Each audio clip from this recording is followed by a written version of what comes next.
I'll never forget. 5, 4, 3, 2, 1. Yes! How the fuck has it been so many years and you haven't been on here? This is ridiculous. Timing, everything. There's times you got super busy. And you too. It's really good seeing you. It's fucking awesome seeing you, man. It's really awesome seeing you. This is a weird thing because we're having this conversation and people are listening to it, but at the same time, you know, you're one of my favorite people. And I've fucking known you forever. We were friends when we were both hungry, scrappy, young comedians with no idea what the fuck was going to happen. Right. You know, we were both like, well, what the fuck is going to happen in the future?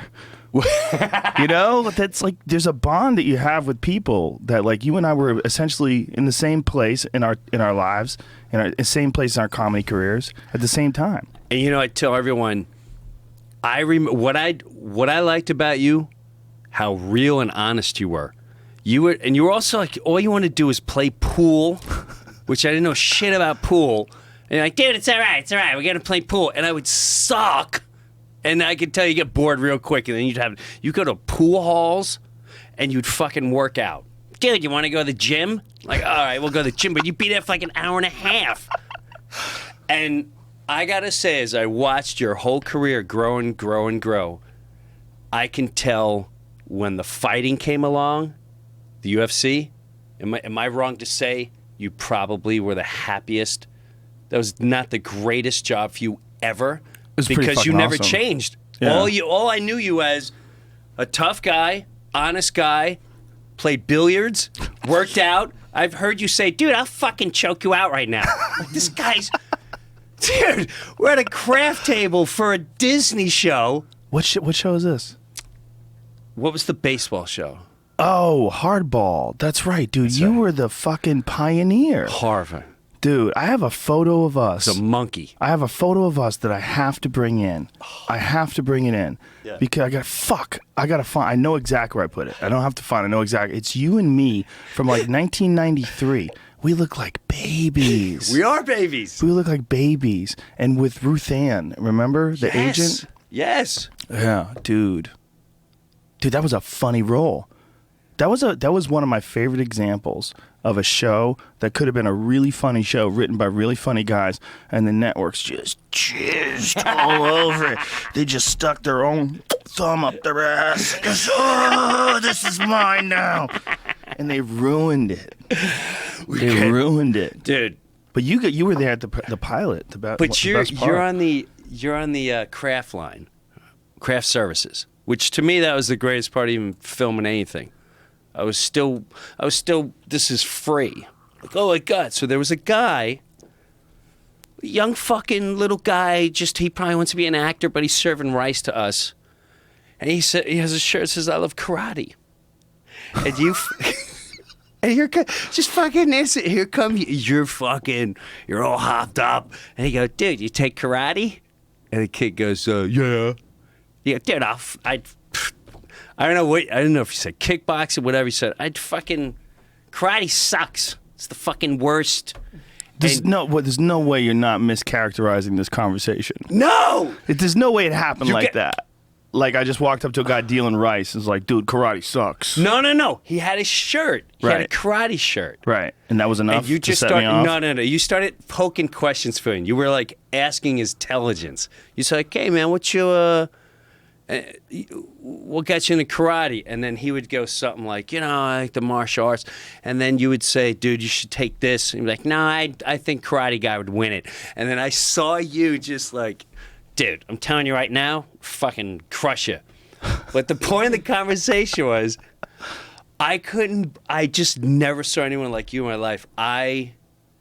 You're like a fucking, that moment we go, this guy is so, you were fearless. I never see anyone so fearless in my life. And I've always looked up to you for that. Sounds like I'm a douchebag. No, it doesn't. I've definitely never been fearless. I'm not a fearless person. Is that how you just took that? No.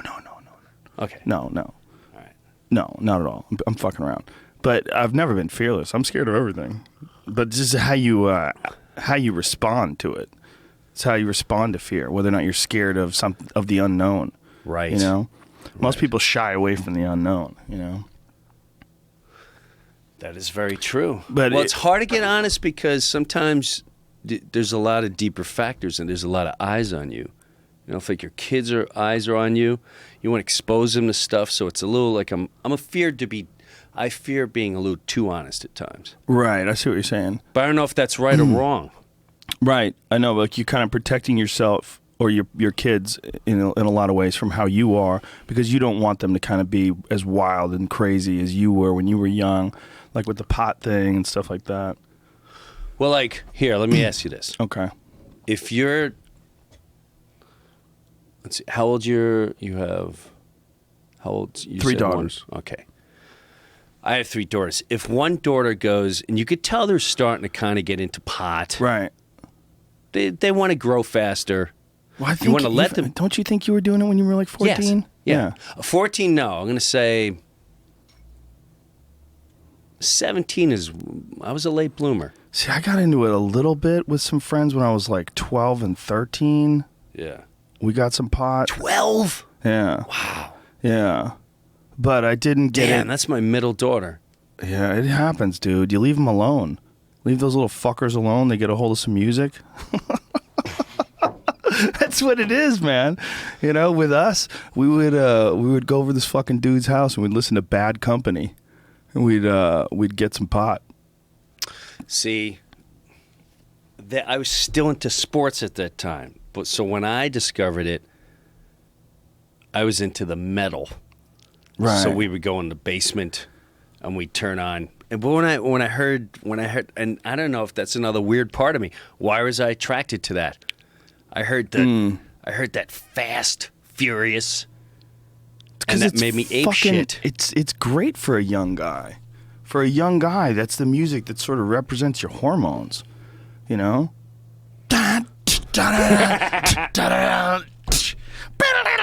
You know, you're fucking 17, you're like, yeah! You know, and also you're suppressed all the time. Like everyone's like, calm down, settle down, not so loud. Right. Stop fucking each other. Hold on. And then some music comes up. And it just, you know. It releases all that madness. Yeah, it comes out. Like you feel it. You feel the music understands you. I know, but I fear. Here's my biggest fear as a dad. Getting addicted to shit. Yeah. And getting pregnant. Yeah. Well, those things are both the realities that everybody faces when you're young. You know, and also biologically everybody faces, it seems like, with pills. I know so many people that have gotten addicted to pills. I mean, it's an epidemic. I've known if I had to sit down, out of all the people that I've been close enough to call on a regular basis and say, how you doing? What's going on? You know, have a conversation with them. Yeah. Maybe a dozen have been hooked on pills. And I know 3 people that have died from it. Well, I don't remember pills when we were kids. They didn't happen. They didn't exist at all. Well, there like was some. You would hear like some people get in like Vicodins and shit like that. But those were always like crazy people. Don't you think kind of though? Because they're all prescription pills. Most of them. Yeah. Yeah, no. Yeah, no, absolutely. Definitely, right? Definitely. All right, so if they're prescribed, doesn't seem as like, oh, they figured out how to legalize really bad drugs. Yeah, well, they definitely did. They figured out a And they'll loophole. trust us more because we'll wear these white lab coats. And we hand it to them and we write out the little card and just take 3 of these a week. Yeah, but He'll never be able to stop. that's another suppressed guy. I bet that guy listens to some death metal from Finland. You know?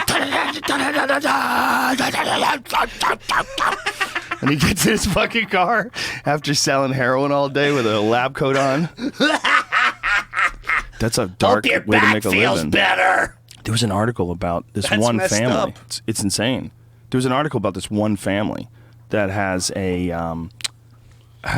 like a giant stake in that market, and they've made billions and billions of dollars. And it was breaking down like how much money they made, and how many people are hooked on it, how many prescriptions there are. And it's like they're drug dealers. Like Legalized. Yeah. Well, if you looked at this in the future, like when they look back and they say, "Oh, remember those opium dens that the cowboys had? Remember from Wyatt Earp? Was it Wyatt Earp? Wild Bill Hickok, one of them fucking movies. They went to the opium den. The Chinese people got them all fucked up on opium, and we were like, "Whoa, those are dark times." This is way worse than that. I agree. And it's happened underneath our noses. But don't you think? How do you stop that? It's a good question. Because you can talk about it forever, and I think you've talked about enough. I even brought up to people, and it's sort of the old, again, you face it. What do you do now? We can talk about it forever, but what do you actually do? Do you just talk about it and let it seep into people, and like you think he's telling the truth, or you think they know what they're saying? Dude, they do. Well, Let I them think decide for themselves. anything that you're going to let your kid figure out for themselves, you're like depriving them of information, right? So I think what you got to do is be like really honest about it. And with my oldest daughter, the young girls don't know that I smoke the weed, but we just had conversations about it. I said, listen, there are some things that are dangerous, and there's some things that are just not dangerous at all. And pot is the one that's not dangerous at all. Like my wife and I had a conversation with her about it, and it's a weird sort of a conversation because you're talking to someone who's on the verge of being an adult. Right. So you're kind of bullshitting them still, but not really. Of course. Whereas if they were an adult, you'd be like, look, pot's not hurting anybody. I smoke pot before I go to bed. I do too. And then everybody would laugh, ha, ha, ha, ha, ha. You know what, for me, I like it right before I have a little nookie, you know what I'm saying? And then, you have these little conversations with people, with adults. But when the kids are like, shh, they're coming in. They're coming. Don't tell them. Right. You want to keep somehow or another this innocuous thing from the kids. But meanwhile, you'll sip a glass of wine in front of them. I'll drink a glass of wine in front of my kids all the time. I've let them try wine. I've let them try a sip of wine. Try it. Oh, disgusting. And then it becomes a funny thing they talk about. Remember that time I tried the wine? Oh, my God, it's so gross. But it's socially accepted. Yeah. To let them taste how disgusting adults' taste in beverages are. But smoking pot in front of them or around them would be horrific. It's so foolish. Did you know anyone? I remember I knew a kid, and he was up the street, and he smoked pot with his parents. And they said, oh, man, you got to go in there and smoke pot with your parents. But my initial, I don't know, my instinct was like, oh, that's weird. Yeah. It's just weird. I can't have, that's weird. I guess it is. But I don't know. Yeah. I mean, it's not really. If having a drink with your dad's not weird, how come having a beer with your dad is not weird? I'll right? give you for instance. Okay. Sorry. My dad, he never drank with me. He never said, but everyone else would say, this guy is fucking, like, Brewer's your dad. This guy's nuts. Like, my father's nuts. I didn't see that side of him at all. So, not until it was my 21st birthday, like, I just knew him as fucking dad. Right. World War II vet and shit like that. Serious guy. Very serious. Never laughed in his life. I think he laughed twice. Like, the filthier, the funnier. And his laugh was just like, ha, that was killing him. You fucking killing him. Ha. So, I swear to God. So, when I was 21, he said, let's go have a beer. You're a man now. So we went to this place, Swampwater Owls. I was in Florida. And went out, had a couple beers. He's saying he doesn't talk. He'll say stupid jokes, and I don't really understand. So I'm bored. I go outside, catch a buzz. I'm like, this will help the fucking night. I come back in. Catch a buzz means smoke a little weed. Yes. I come back in, and there's a crowd around him. And I swear to God, because he was older, I thought he was down. Everyone was looking at the old man on the floor. I go there, and he's fucking holding court with the whole bar, and he's killing. He's destroying. And so then they turn around like, who is this fucking guy? I want to hire him. He's fucking hilarious. And I just couldn't understand. I never saw this man. So I had a beer, he had a beer, we caught buzzes, and we had I never saw my father as funny.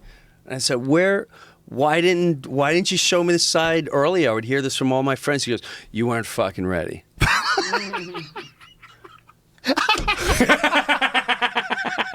That's hilarious. But I kind of feel that way with certain kids. Do you know what I mean? Right. Where I I know can what you see mean. this fucker. Like for instance, I can say, I think this kid.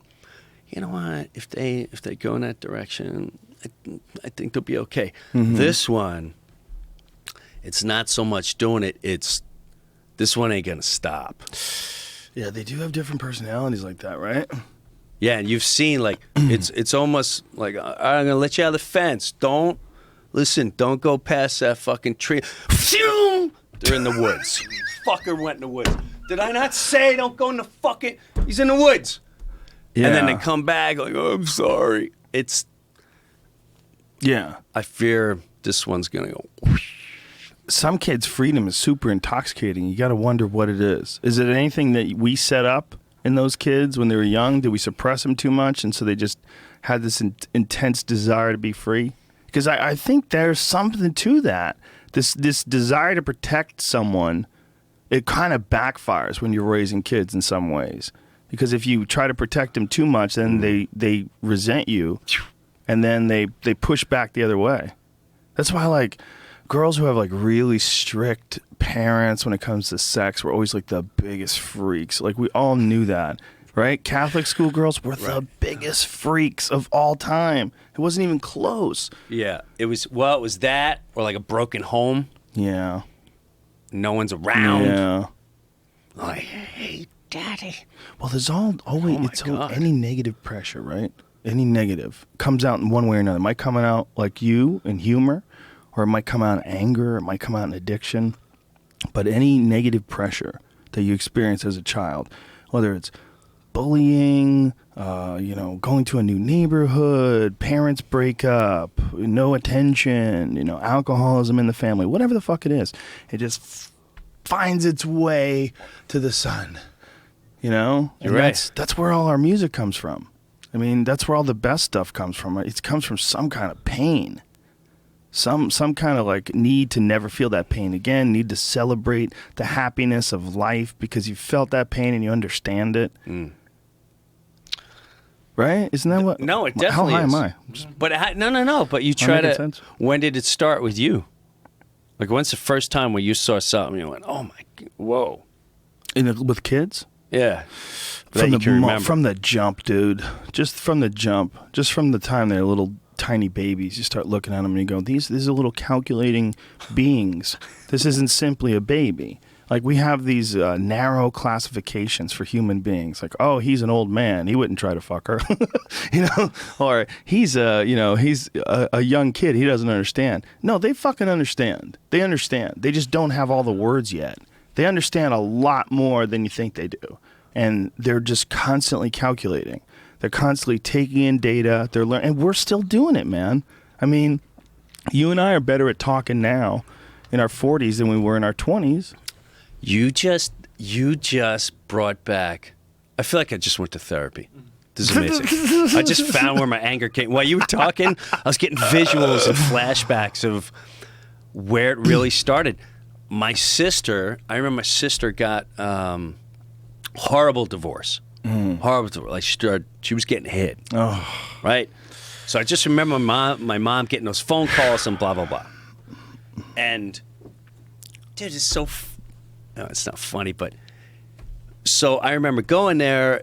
We'd go in the middle of the night, get there, and, she'd be bruised. You could tell she was hit, which is already... You're fucking traumatized. You're 7, 8 years old. And you witness the violence. And then I remember the fucker came at the house, didn't know we were there. And my dad was like, hey, man, why don't you be a man?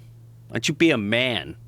And he said, if you were an old man, I'd fucking make you eat them words. I remember my father going, and he's trying to get out. My mom's like, gotcha, no fucking, please. But I remember that anger. And then that's how I discovered fucking Metallica. Whoa! From that exchange, That aggression, I needed something to. I would go in my basement and tear shit. And so, how old are you at the time? I tell him off. I pretend I was 14. Like, dude, I've been taking fuck. I'm gonna fucking kill you now, motherfucker. You're my sister. You're my fucking sister. You know what I used to have a lot of? Internal arguments, like I should have said. I would have these I should have said a lot of those. that would go on for hours. I'd be in my fucking car in traffic. Yeah, well, if you fucking thought about it this way, like you don't come up with some better thing that you could have said or some slicker thing that you could have said. Well, I still do that. Don't you still do that? I gave up on it. I force it out. I no. weed it like it's a weed in the garden. No, I'll do it for a good half hour in the bathroom. On the road? Are you kidding me? I try not to, man. I try to, as much as I can, focus my thoughts on things that are actually beneficial to me. So if it's something like that where I know what it is, so I ran into some fucking idiot. I know what it is. I'm not going to dwell on it. Right. You know what I mean? Just I'm going to move by. Right. Instead of like making that a part of my life. I don't want anybody's goofy behavior to be a part of my life. It's so exhausting. It's exhausting, and so exhausting. It's not necessary. You could figure out a way. It's an exercise. It's not easy to do, but when you get frustrated by someone, you got to learn how to just concentrate on the things that you want to concentrate on. Just don't let the other things in, and then after a while, you get stronger at it. It's like a weight, or it's like a muscle rather. You lift weights with it, it gets stronger. So, like putting your intention on things that you actually enjoy instead of festering on some fucking stupid argument you might have had with your girlfriend 2 months ago or with your boss last week or the just- jackass retard on Twitter. Oh, yeah, or someone on Twitter, or someone you ran into at the gas station and said something fucking stupid to you for no reason, and you said, I should have fucking smacked that guy. You just get that In your chimp head, in you hunt him down at Yeah. night. You Oh, closing up? Just you? Just you? Yeah, you can't let those things grow. That's what it is. When you feed them, they grow. They do grow. And then it gets easier for them to grow. It's almost like they've set the fucking seeds, a matrix of seeds in your head, where any other retarded thought would just fucking sprout wings and fly away real quick. You can't let them. It happens the most too when you're growing. Mm-hmm. Like as a person, every time I think I'm growing, like wow, I'm expanding in life. It's like bring him down, show him his weakness. Yeah. Say he can't handle Twitter. That's what happens to me. I'll get a fucking tweet from, I don't know who this person is. I don't care who this person is. I can hear it. It took me a little while to get over that. You know what, man? I don't blame them. I used to blame them, and I still make fun of them. But I think it's a tool. Twitter is that is too weird and weird. It's never existed before. There's never been this ability with an anonymous name to just be shitty to someone or just communicate with someone or even have any kind of contact with someone, positive or negative. Because I think there's a lot of people out there that are addicted to the positive too. I mean, like girls on Instagram that are taking yoga booty pictures. And by the way, don't stop. I'm not saying stop. All I'm saying is just balance it out. Those pictures are wonderful. Keep them coming, girls. I'm not saying don't take pictures of your well-sculpted butt. You should enjoy the praise that you get from your labor in the gym. Not saying that, but I think definitely people, that becomes addictive to them. They start gravitating towards it. Of course they do. It's like war of the. Yeah. It's a war of the minds. Yeah. Keep their minds occupied 24/7. Is this a conspiracy? It's a conspiracy? Is that what a conspiracy Could is? you imagine if they created Twitter because they knew, they were like, look, we have to figure out a way to control people in the age of information. Well, here's the thing. Let them just communicate with each other freely. They'll start so much conflict, they'll never be able to deal with us taking over the world. And every time they get along, we'll stir the pot just a little bit. Send the thunder. Yeah, let's keep race relations in check. Everything's always going to be chaos. Show them someone getting beaten by an officer immediately. Do you have that tape from 1980? Yeah, spruce it up, make it look like today. Send the thunder.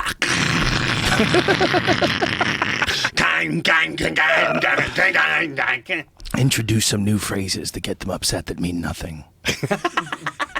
I think I'd like to see a debate. Well, surely my crowd is angrier than yours. Really? Let's have a battle off.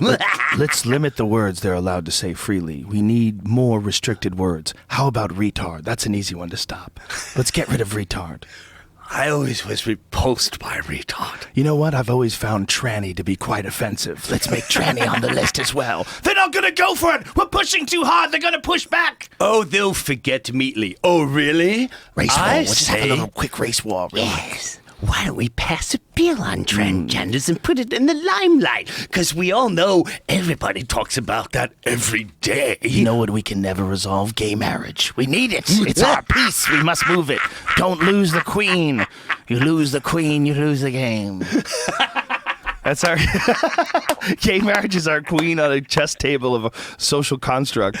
It's when I was a little kid, they were arguing about gay marriage. When I moved from San Francisco to Florida, I was probably like, I think I was 11 years old. Yeah. And I remember that was a big thing that people were upset. They were trying to make gay marriage. And so that was like 1970 something. They're still arguing about it. It's the same cycles. Yeah. And nobody sees it. It's weird. It's crazy. I go, crazy. don't you get every 4 years the same thing? Yeah. Here's the debates. Gay. Yeah. Gay marriage. What do you Abortion. think of gay, Les? Abortion's a big one. Abortion. How do you feel on abortion, Yeah. Mr. Trump? How do you feel about killing babies? How do you feel about that? Are we cool with it? As long as I don't see Are we the baby. cool with it? I don't get to see it. Oh, no, you don't see shit. We put a vacuum cleaner up there. There's nothing between you and the tissue at all. You don't see anything. Okay, cool. As long as I don't see it. Well, how does big that did say? they get? How big did they get before they suck them out of there? Yeah. They can get pretty big. Nobody wants to have this conversation. Nobody wants. You into 'cause that? Coming inside people feels so good that nobody wants to have this conversation. Everyone's like, let's just keep it around. Just keep it around. Stop describing it in an uncomfortable way. That's like, I'm describing it in as like fucking mellow and bland and factual way as possible.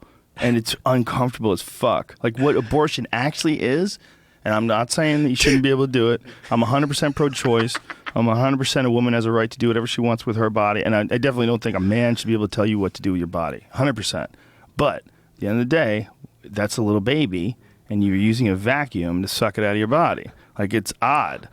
But it's not odd. It's not like a judgment because I agree with it. I think you should be able to do it. But isn't there an up to a point? Because of it's like 3 cells. Like if it's enough cells to fit on the very tip of a pin and it just gets sucked out of the vacuum. Okay. I don't really see the issue. You know? If you're like a tribal guy in the woods, there are guys get the girl pregnant. They realize we're not gonna be able to fucking afford this one, and you're Charlie's wife or Book Boo's wife. We got to get rid. You can't tell me they're not eating berries or fucking running hard into a tree. You know what I mean?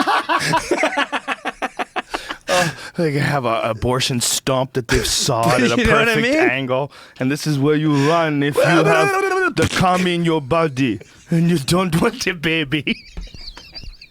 You run towards the abortion stump. Jump! And you just fucking take one right in the gut. It's like a perfectly shaped tree. God damn. Yeah, for sure. Somebody must have figured out somewhere along the line. There's got to be a way to stop this fucking kid.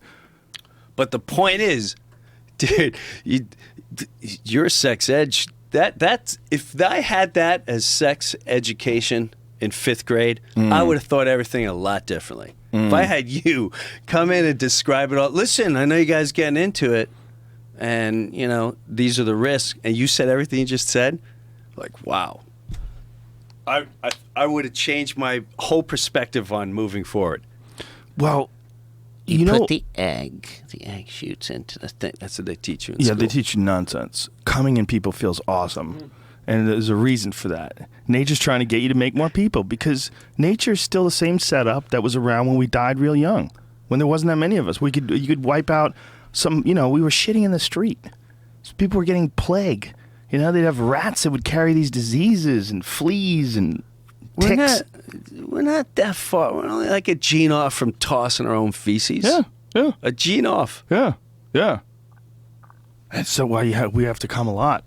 Got to make a lot of people just to keep this fucking party rolling. And I think that's one of the things that's going on today when you're seeing people become more, like a lot of men are gravitating towards being more effeminate. And then you hear these phrases like toxic masculinity, like phrases that we never heard when we were young that almost like denigrates the concept of masculinity in some sort of a weird abstract way. But I think it's because we realize, hey, we don't need to fuck as much anymore. We don't need to go to war as much anymore. Like we're progressing into some sort of a digital universe that we're moving into, and it's not going to require so much chimp meat, so much chaos and blood. So I think like as a culture, people are sort of moving away. That's why when something like the UFC comes around, or heavy metal, or something just openly aggressive, like guys like you or I will go, yes! Let me be me! Let me be me! How about the... Oh, my God. Stop trying to drag me to the future. That should be politics. That should be, and I would see that as politics one day. That Someday probably it will was be. in the room. You want to be the governor? Get in the ring. There was a fucking photo that I took off of Twitter today, I think. Somebody put it up. I'll find out who put it up. But it was just a little sign that was outside some place in Texas that said, instead of having a president, why don't we just all agree really hard to be cool? And I saw that, I was like, well, that's so fucking simple, but isn't that going to be what it is one day? Like, isn't it kind of moving into that sort of a direction? Isn't that what it's going to be one day? I hope so. Just everybody be cool. Just relax. I think that's what's we're moving away from all of the fucking the weird base physical needs that we constantly have to feed. Right. We're moving away from those.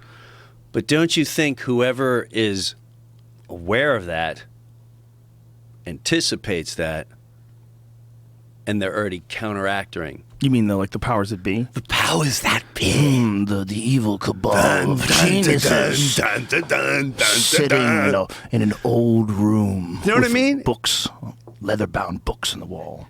If you have a leather-bound book, you're an asshole. How about that? If you're one of those guys with a bunch of books behind you, first edition in leather, gold plating. I don't think they can manipulate it nearly as much as we think they can. I think they definitely manipulate the things they can, and I think this world has gotten so out of hand that it's on its own. It's working on some kind of crazy instinctual momentum towards you're right. progress. I think those old dudes for sure killed Kennedy. For sure. I've seen the arguments for, I've seen the arguments against. Somebody killed Kennedy, and it wasn't just Lee Harvey Oswald. Everybody's got this either-or thing. Like Lee Harvey Oswald acted alone. I don't think so. I think he definitely was in on it, though. I think there's a gang of people in on it. I think he was one of the people that was in on it. It's highly likely that Lee Harvey Oswald was out of his fucking mind. Crazy asshole, working for the government, doing some weird shit in Russia, comes back over here, marries a Russian lady. There's all sorts of wackiness to it. But when you... Good, I'm just rambling. But what is all that? That was back in the 60s. That's what all that is. What is all that? Manipulation. It's all manipulation. They were trying to figure out how to retain control. Kennedy wanted to break up the Federal Reserve. Well, a bunch of people. First of all, he wanted to get rid of the CIA.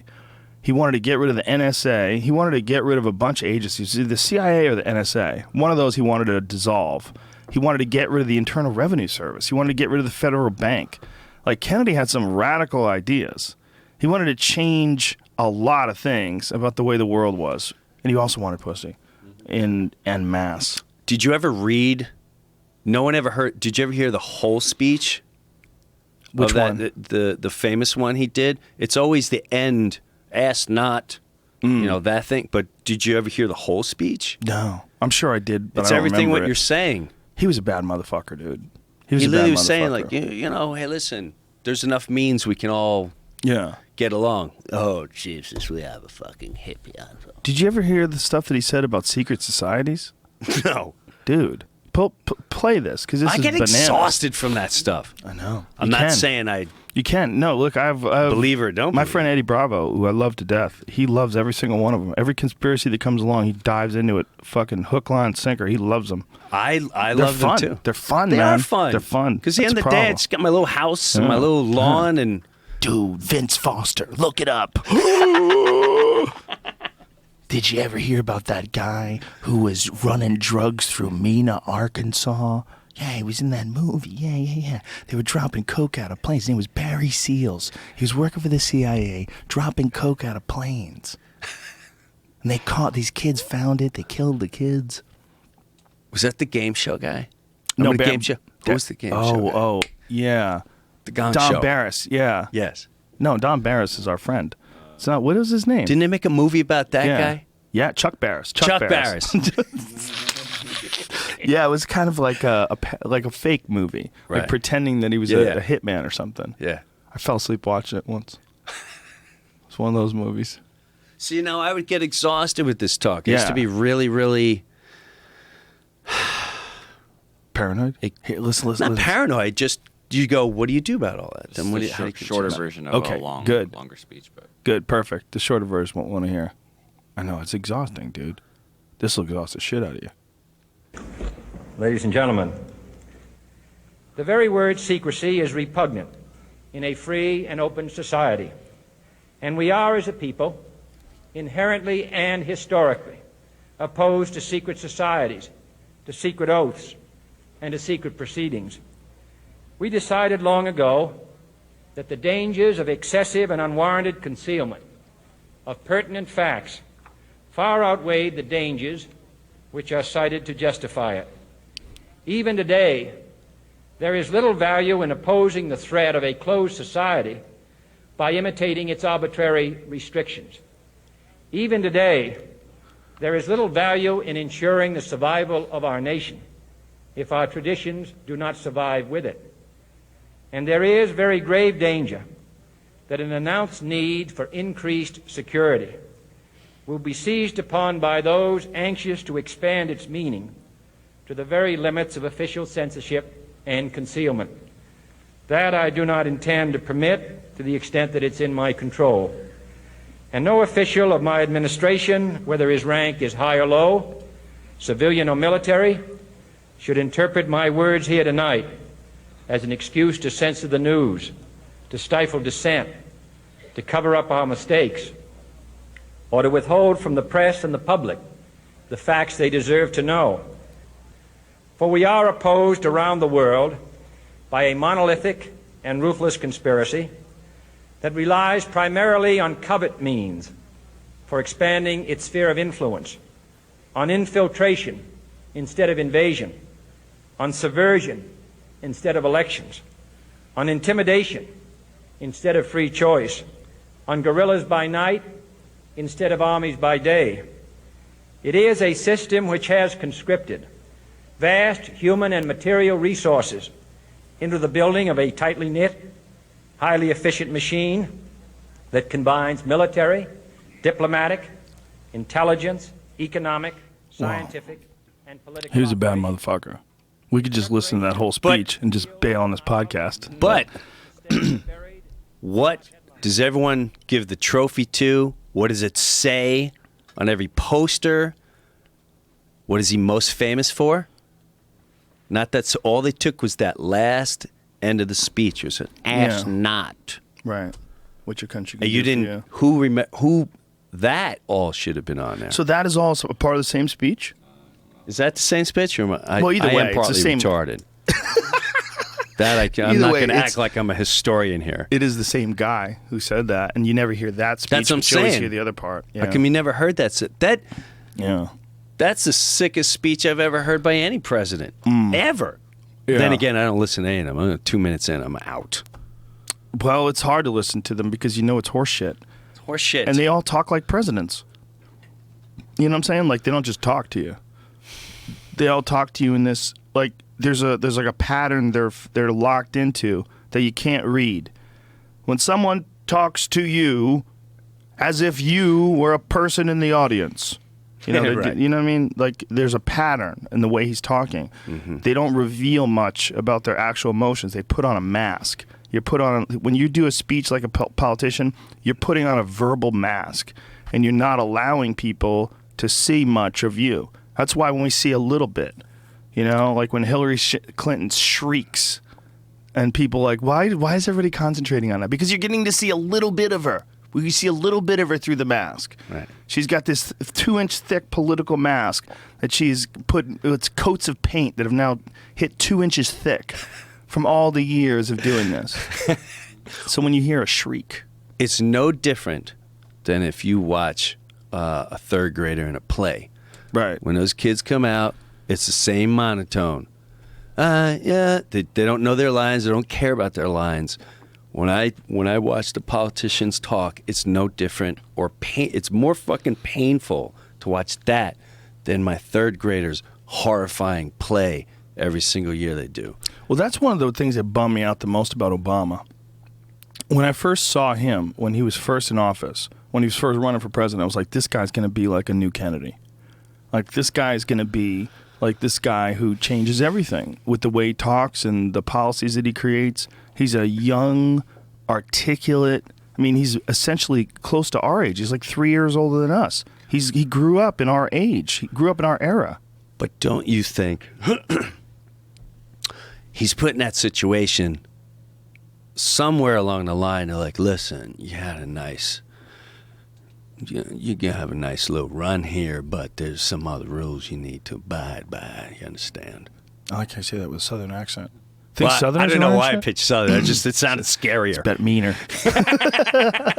It scares me more. If a Northerner gives me a threat, for some reason, Southerner scares me more because I really, there's more menace in that. You know what it was? That Burt Reynolds movie. Which one? The fuck was that movie? When they went in the swamp? His first movie? Deliverance? Deliverance. Remember? Squeal Like a Pig? Remember that? Scary. Fuck yeah. Traumatized. That was our, when people who grew up in the East Coast, or in the Northeast, Yeah. when you heard those movies, or saw That's those right. movies rather, that was like our introduction to like scary Southern people. Oh. So what'd you think what'd you want Obama to come out and do? I thought I was looking at the future. I thought I was looking at someone who was going to change everything. I thought, like, here's this guy who's like everything we always wanted. Bush was like this guy who was almost anti-intellectual in a way. It seemed like he would take these like real shortcuts to the way he thought and the way he expressed himself. Real obvious shortcuts. He didn't express himself in a way where he was trying to get really intelligent people to say, okay, this guy is well thought out. What he was doing was he was expressing himself in a way where he was trying to get like really dumb people to think he's one of them. And there's two different kinds of people. You know, there's someone like Obama when he was running for office. Well, here's a good example. Ron Paul's a great example. Right. Ron Paul is obviously very intelligent, and he speaks to both the intelligent people and to the people that might not understand all the concepts that he's discussing when it comes to big government or intervention in foreign policy, intervening in foreign countries. When he does it, it's like very clear and concise and particularly well-chosen words. So Obama was that guy. Like, to me, it's like Obama was like the opposite of the guy who was appealing towards dumb people. Obama was appealing towards youth and hope. You know, hope and change was like the big part of the. All these years later, what's really changed that much? Joe, Jim. think about this though. Okay, All right. You get to that part. I get it. I'm with you 1,000%. But a realistic view, don't you think, where you look at every great hero and there's that fear of death, like, oh, I like some of these concepts you're talking about. Kids are nice. Kids look real nice over there. So you want a little change?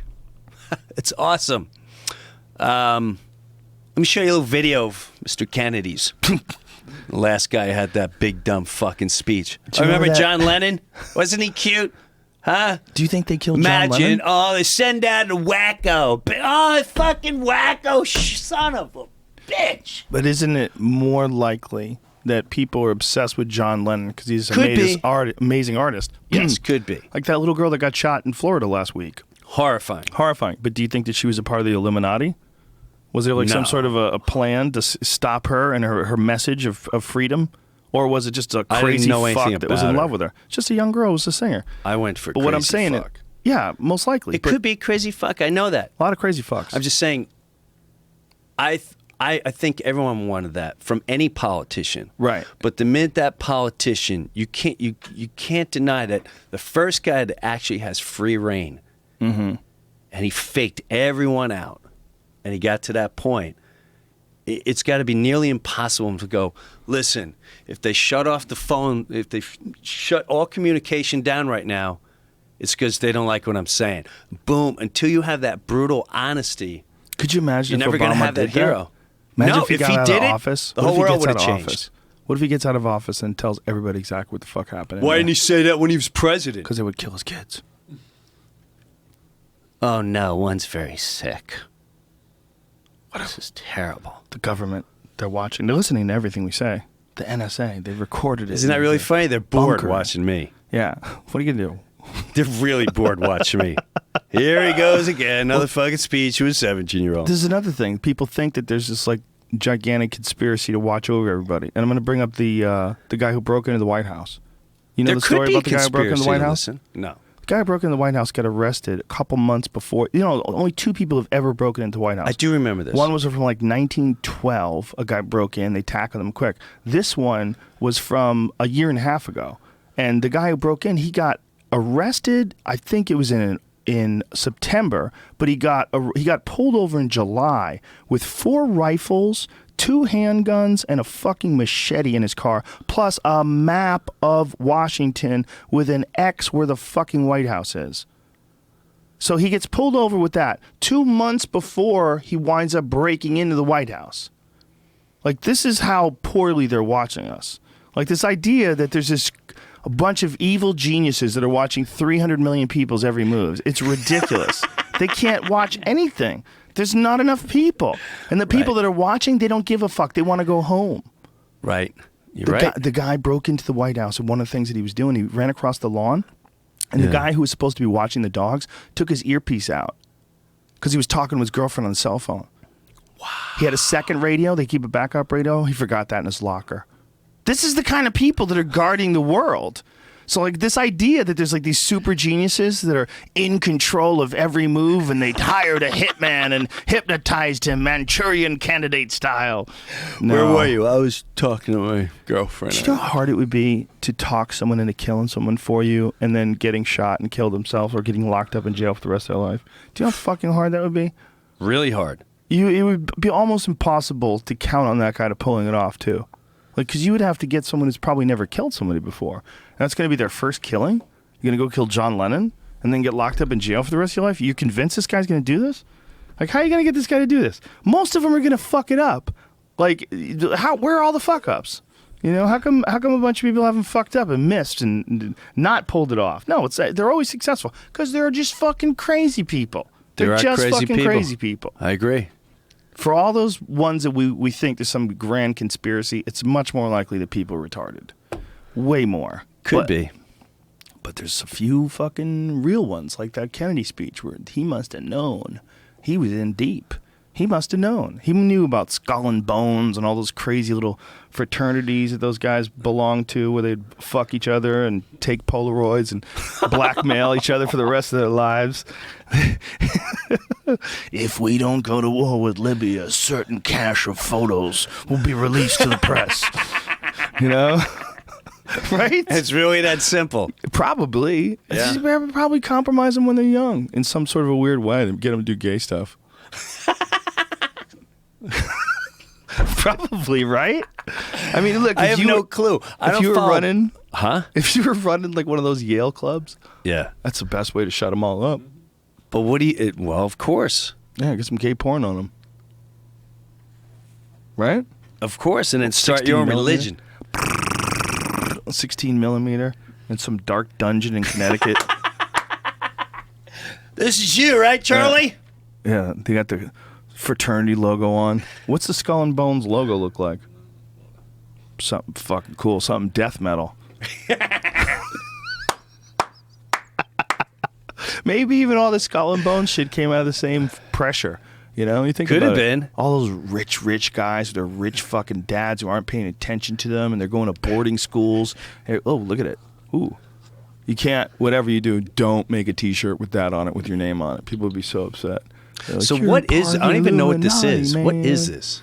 Skull Explain and all this to me. Bones. Well, I'd butcher it. We'll be here too long. Yeah, I'd butcher it too. It's a fraternity, a group that a lot of former presidents belong to. Like John Kerry belonged to it, and But what George are they? Bush, and it's just a Yale fraternity, like a club, a secret club of many, many people who wind up being leaders in the free world. Well, yeah, pull it up so I stop butchering it. But it's one of those things that people point to when they look at evidence. The 15, what does it say? The 15 most powerful what? Members of Skull and Bones. The most famous secret society in America, Skull and Bones, was co-founded at Yale in 1832 by the father of a future president and has come to signify everything that attracts and repulses the public about, in quotes, the elite. Rumor has it that Yale junior class members are tapped for membership each fall by some measure of leadership, influence, and breeding. Among the business titans, poets, politicians, and 3 U.S. presidents that are rumored to be members, we've picked out our honor roll. Poets?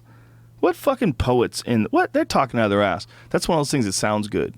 Wow, look at this. Look at all the members. William Howard Taft, class of 1878, former president. Amos Alonzo Stagg, class of 1888, Yale's greatest football player. What did he do? Bunch of sports stuff. Okay. Sports stuff back before black people figured out sports. I don't count those. I really don't. Don't let him play yet. Were you playing when LeBron James was alive? No. You're barely playing basketball, okay? William Averill Harriman. Look at this guy. Future governor of New York, a presidential candidate. I'll say a bunch of people that we've never fucking heard about. But people that were governors and look at that. Prescott Bush. Listen to that. Pull that up. Look at that. If you thought W was a wild man in his college years, you should have met his granddaddy. Prescott, the future senator from Connecticut, was apparently a real cut-up who, along with some other bonesmen, is believed to have dug up and absconded with the skull of the legendary Native American warrior Geronimo during World War I. Whoa, he stole Geronimo's skull? That's pretty gangster. Legend has it that Geronimo's head is still inside Skull and Bones headquarters known as the Tomb at 64 High Street in New Haven. By the way, New Haven is a shithole. No offense to anybody in New Haven. Is it better? No, it's not. No. Is it bounced back? Is it gentrified yet? There used to be a comedy club there. Remember that place? Joker's Wild? I don't remember it. A lot of Was it in a fun hotel? Place. No, it was just a comedy club there. I don't remember it. Yeah, wild dude owned it. Crazy guy. Saw him beat a guy up with his shoe. He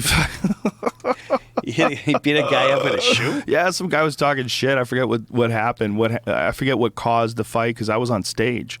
And he pulled his shoe off and hit the fucking guy in the head with the wooden part of his shoe, his heel of his shoe.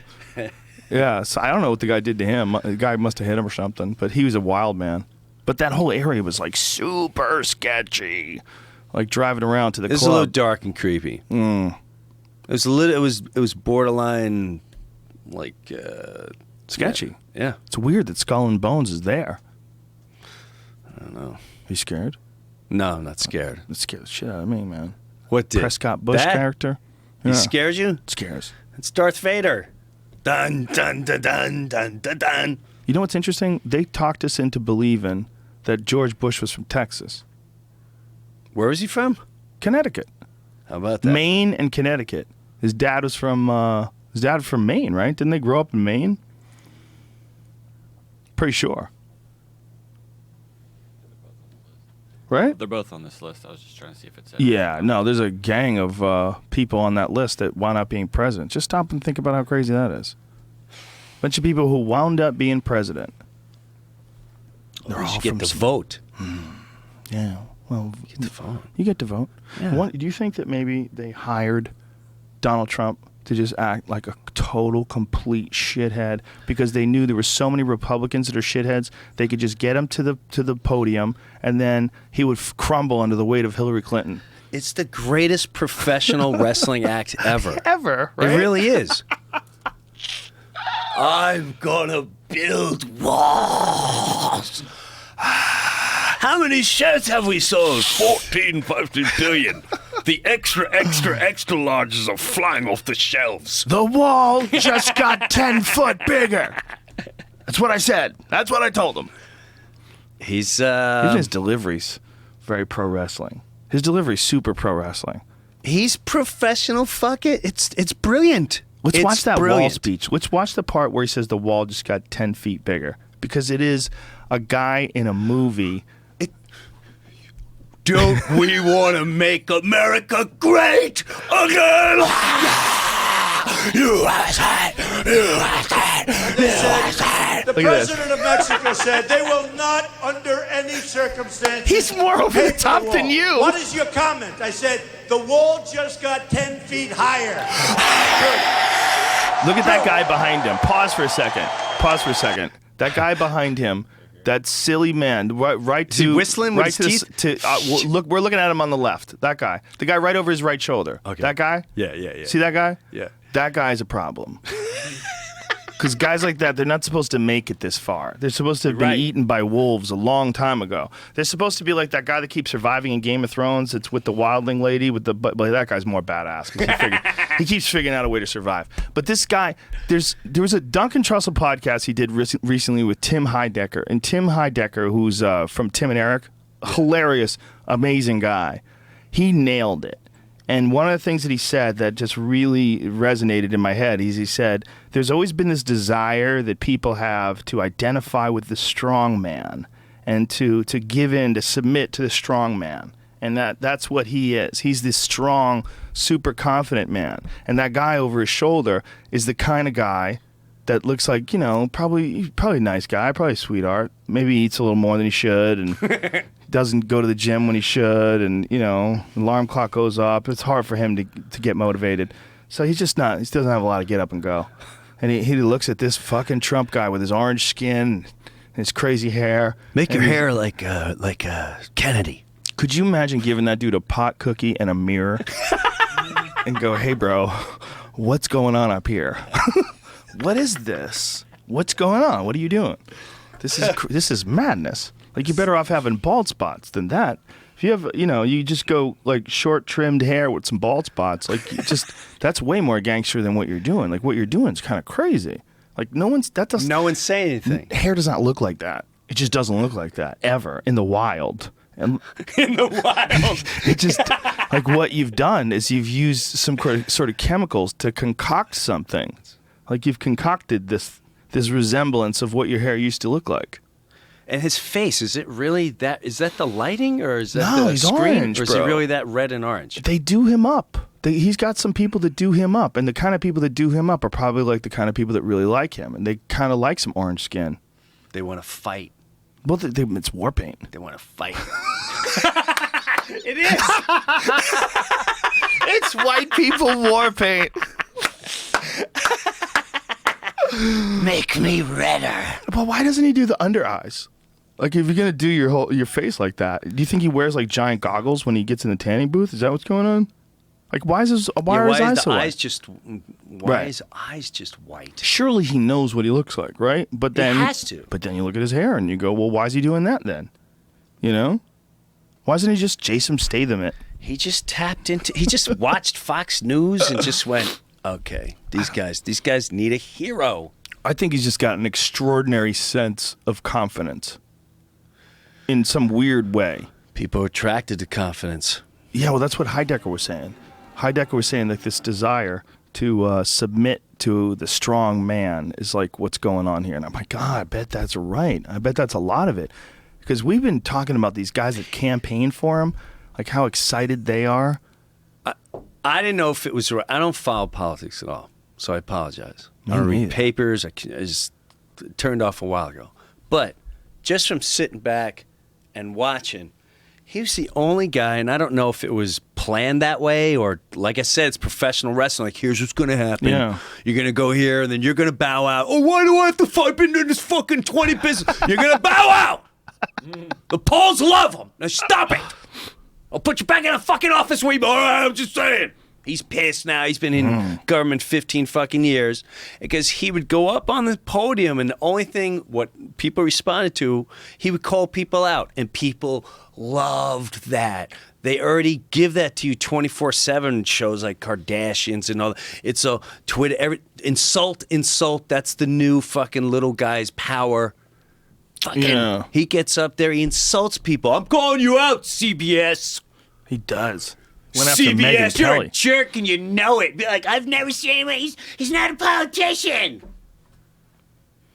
How is it working? It's fucking brilliant. Keep the hair more yellow. Fucking, I'm loving it.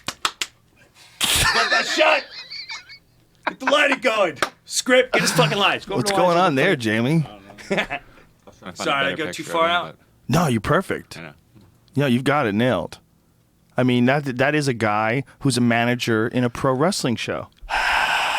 That's the manager. That's like, if he was like representing Bruno Sammartino and he's leading him towards the squared circle, he'd be like, yes, yes. This is Hulk Hogan's manager, Donald Trump. This is what he's going to do. If he loses and Hillary wins, he's going to manage Hulk Hogan, and Hulk Hogan's going to have to go back to WWE. He's going to make a comeback because Gawker is not going to pay him. And so he spent all the Gawker money, and that's going to be the plot. He spent all that Gawker money because I thought we lived in a country that abided by the rules. I thought when you go to court and you lose, you pay up. Yeah. So I bought a house in Florida. I really like this house. I don't want to lose it. So Vince and I came to an arrangement. I come back here and kick your candy ass president. Is he the president of WWE's ass? Yeah. Yeah. I mean, Vince McMahon and Hulk Hogan, they have a match because Vince always wanted to have a match with Hulk Hogan, and they go at it. And he makes $50 trillion. Oh, look at that. Donald Trump and Vince McMahon. It's already happened? He was on it a couple years ago. They shaved. I think he shaved. Telling his you. He shaved his head? Yeah. It's, He shaved Vince's head? Oh, good Lord. It's Look so at this. funny, though. Look at this. This is hilarious. What a good show. Vince is a smart man. I'll tell you He's that. brilliant. Guy's making a lot of money. Why doesn't he run for president? He'd win. He would win. He'd fucking win. How scary is that? If Donald loses, he might win. Dude, it doesn't scare you that many people, there's people that still believe in Bigfoot, Wait a minute. Back off. ghosts, and I had Bobcat Goldthwait in here a couple weeks ago arguing that Bigfoot footage was real. no, you didn't. Bobcat is a Bigfoot believer. First of all, he's gonna. No, he's not. I Yes, don't he believe is. you. No, I I'm think you're 100% coaxing serious. me. No, for real. He's got a movie. He's got this movie called Willow Creek. It's really good. It's not a comedy. It's a horror movie about Bigfoot. It's like Blair Witch style. But he doesn't believe it's real. He believes it's real. No, he went to the doesn't. Bigfoot conference He has recently. to sell that. Nope. No, I know Bobcat. He really believes it's real. He not only does he believes that video, that Patterson footage of the fucking dude in the old monkey one? suit. Yep, that one. He Yep, thinks that's the real. 100%. No, he he thinks doesn't. Yes, I he don't- does. I don't believe Yes, he does. I know. It seems crazy, right? I think he was playing you. No, a lot of people do. Every time we talk about this, I get fucking hate tweets from Bigfoot lovers. There's Bigfoot lovers? Oh, Bigfoot I lovers. love Bigfoot. They love it. If he was There's fans. on TV. There's I love fans. Bigfoot and I love the ghost that They're they all- always find. They're all Trump supporters. It's weird. Right. But no, for real, Bobcat really is a Bigfoot believer. Wow, that's odd to me. I don't see him as really thinking that way. Well, I don't know what it is. He clings to it. My mom, that's what I realized my mom was a little dopey because as a kid, no, I'm being serious. They'd watch the Bigfoot show, and I'm thinking as a little kid, I believed it. They would interview literally people on a rock, going like a hippie, and it's like, yeah, he was just hanging out. He was kind of moving his head. And my mom go, I just believe it. And my father's going, Jesus Christ. There probably was something at one point in time. No, there wasn't. Well, there was definitely an animal called Gigantopithecus. You know about that? No. What is it? Oh, Jim Brewer. What is Pull it? up the photo of Gigantopithecus next to a human being. It was a huge bipedal hominid that they found bones of in Asia in the 1920s. There was an apothecary shop in China, and an anthropologist was in there, and he was studying some of the teeth they had, and he recognized this enormous tooth to be a primate tooth of unknown origin. He's like, this is way too large to be a gorilla. Like, what is this, and where'd you get it? So the people brought him to this apothecary shop. There's a photo of a recreation of a Gigantopithecus next to a guy. The orangutan? No. No, there's a. Just go back to the images, please. Go back to images. Scroll down. You'll definitely find it. It's Gigantopithecus next to a person. Can it I just just- shows you in scale. But it was so they found bones. Okay. And they found lower jaw bones that would indicate it was a bipedal ape.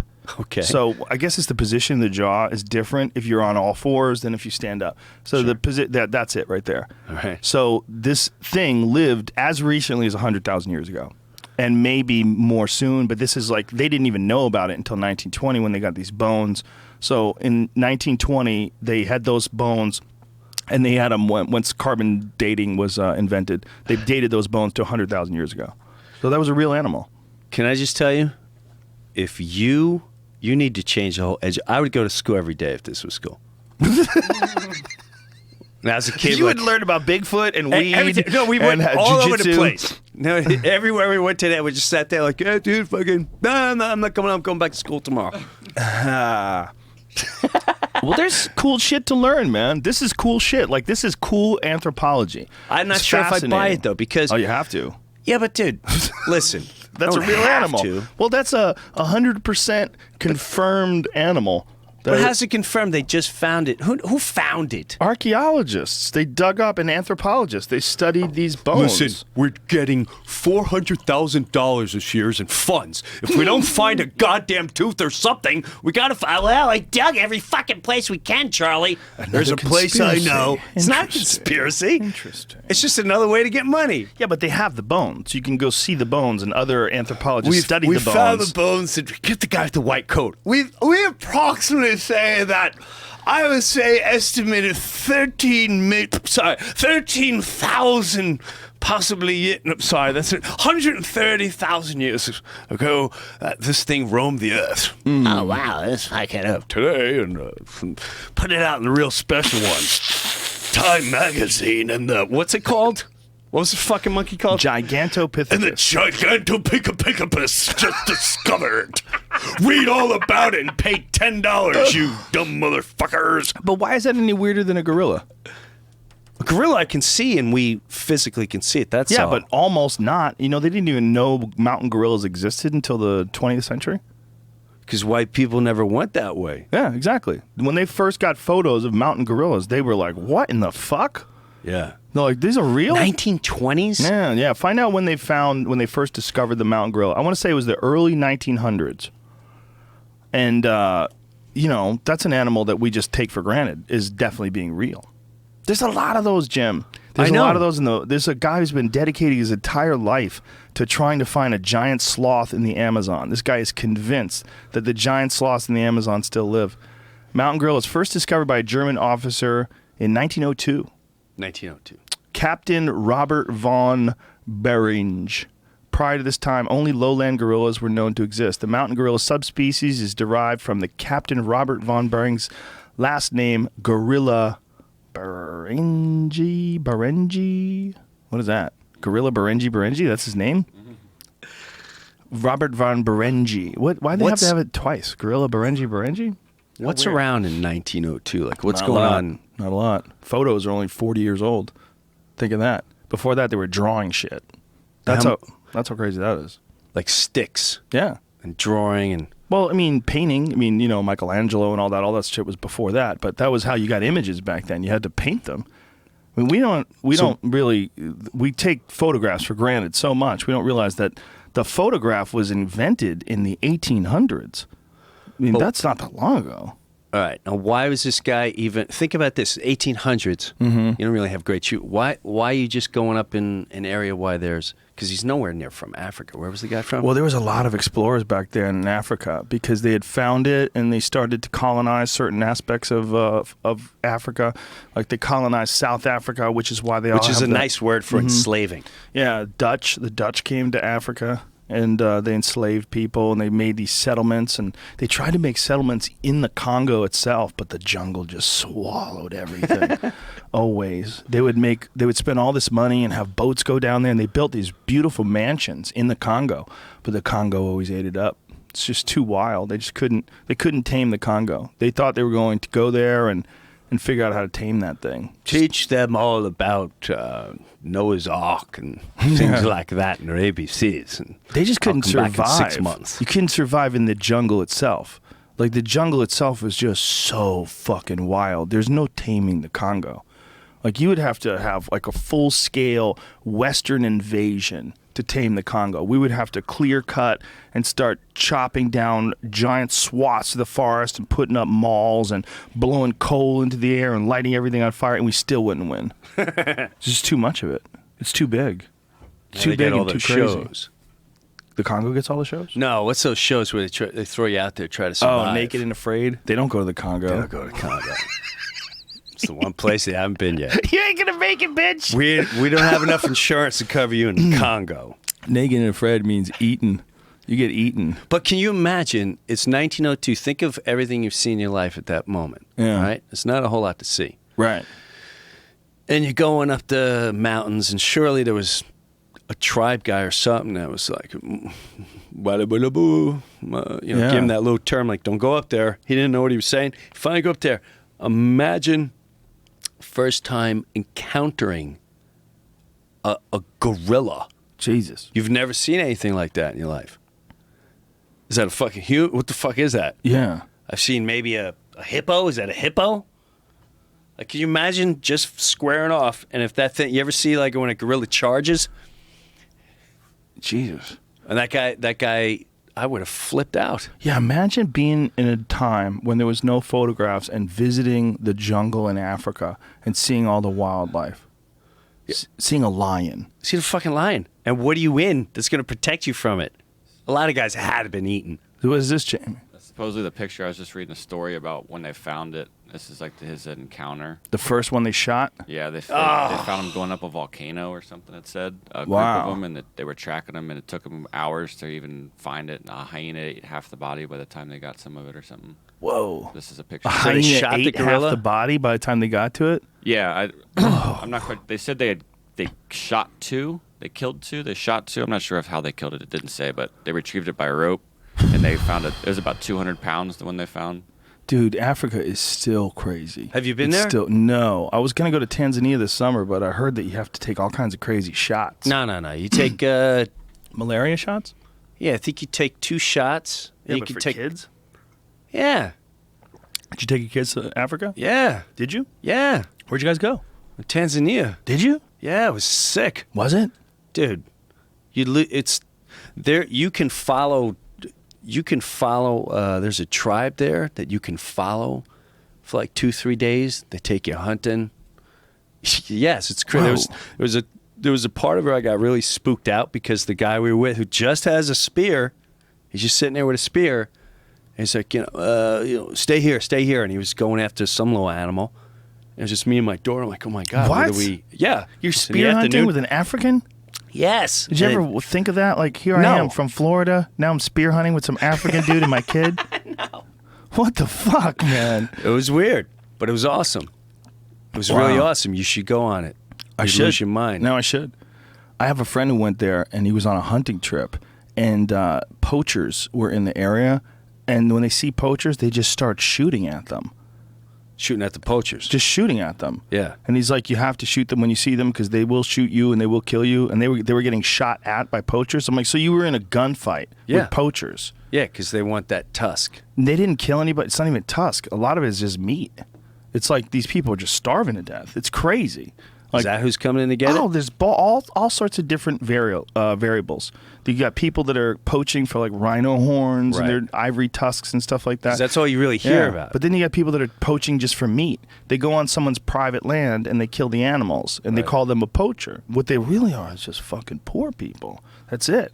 So anyway, Wow. these people, sometimes the poachers will shoot at them and they shoot at the poachers. And so when they're asking him, like, what do you do if you shoot one of these? And he goes, most of the time we let the hyenas sort it out. Wow. Let the hyenas sort it out. Like, can you imagine you're shooting people and just leaving them for hyenas to eat? You've got human-eating hyenas in your backyard, essentially. And you're watching it. And you're accustomed to it now. They must have seen it at least once, right? Yes. They must Now have you're come accustomed to upon it. a guy that they just shot, checked on the body, and seen the hyenas tearing it apart. With that noise. They're the creeps Just of the ripping creeps. up. Yes. They're the creepiest. They're so weird. So weird looking with their big back legs. Or their big front legs and shorter back legs. They're They're mysteriously Yeah. dark. they're all lopsided. They're not like flat. You know, like a dog is flat. Right. Hyenas are like a ramp. They have Right? they slope Down, Like yeah. They slope downward. They Yeah. have really big jaws. Oh, look at that fucking thing. Look at the Oh size my of their God. head. Hyena industry and some interesting fact. Oh, history. What is history? Go back to that picture again, please. Look at the fucking mouth on that thing. And they don't fear. They'll go after lions. Dude, look at the teeth on that thing. That's insane. That Yeah. doesn't even look real. Like if that was in a movie, you'd be like, "Fuck, I'm glad that's not real." Africa's just so gangster. That's the real deal. Yeah. You know what's weird is like that is where life started. And where life started, it's where it's the most ferocious. Think about all the different animals did you know that there was a lot of animals like this that lived in North America? And there was a hyena that was like a fast-running hyena, a type of hyena Here? in North America. This guy named Dan Flores, he's got this book on the American Serengeti, and he was on my buddy Steve Rinella's podcast talking about it. He's a wildlife historian, a nature historian, and he was talking about how crazy the animals were in North America just 100,000 years ago. They don't even know like what caused the mass extinction, but there was a bunch of they had a lion here that was bigger than the African lion. It's called a steppe lion. So is this from the divide? Because I didn't even realize that too until I was the Great continental divide, Divide. the Bering Strait. Yeah, but there was also like just mass extinctions here for some strange reason. And they really don't know? They don't know. No, horses. Like Native Americans didn't have horses. The Europeans brought the horses to the Native Americans. I didn't know that. Yeah, but here's where it gets really crazy. Horses evolved in North America. Horses evolved in North America and went extinct. And the only horses that survived were the horses that had been captured or had gone across the Bering Strait and made it into Asia. Those are the horses that survived. So then when like Arabian stallions and shit came back from there into North America again, they had literally originally evolved in North America. All the canines evolved in North America. Like wolves, hyenas, what are those, dingoes, all those things originally came from North America. Coyotes, maybe not dingoes. Isn't that Australian? It's Australian, but Do you think they brought Australia them over was there, though? part of something. They brought a lot of shit over to Australia. Australia's filled with animals that don't belong there. Yeah, and they don't belong anywhere else. No, they're all, there's a lot of, there's like kangaroos, which are only there, which is Panda real bear. weird. Is panda bear there? Panda bear. Why do Not you think panda that's bear, Asia? the freaking koala bear. Oh, koala bear. Koala Yeah, bear. they got some weird shit, man. But they also have like panda bear. they have a ridiculous amount of animals living there. And then they brought in cats to kill some of the animals, and then the cats got out of control. Now they have a feral cat problem.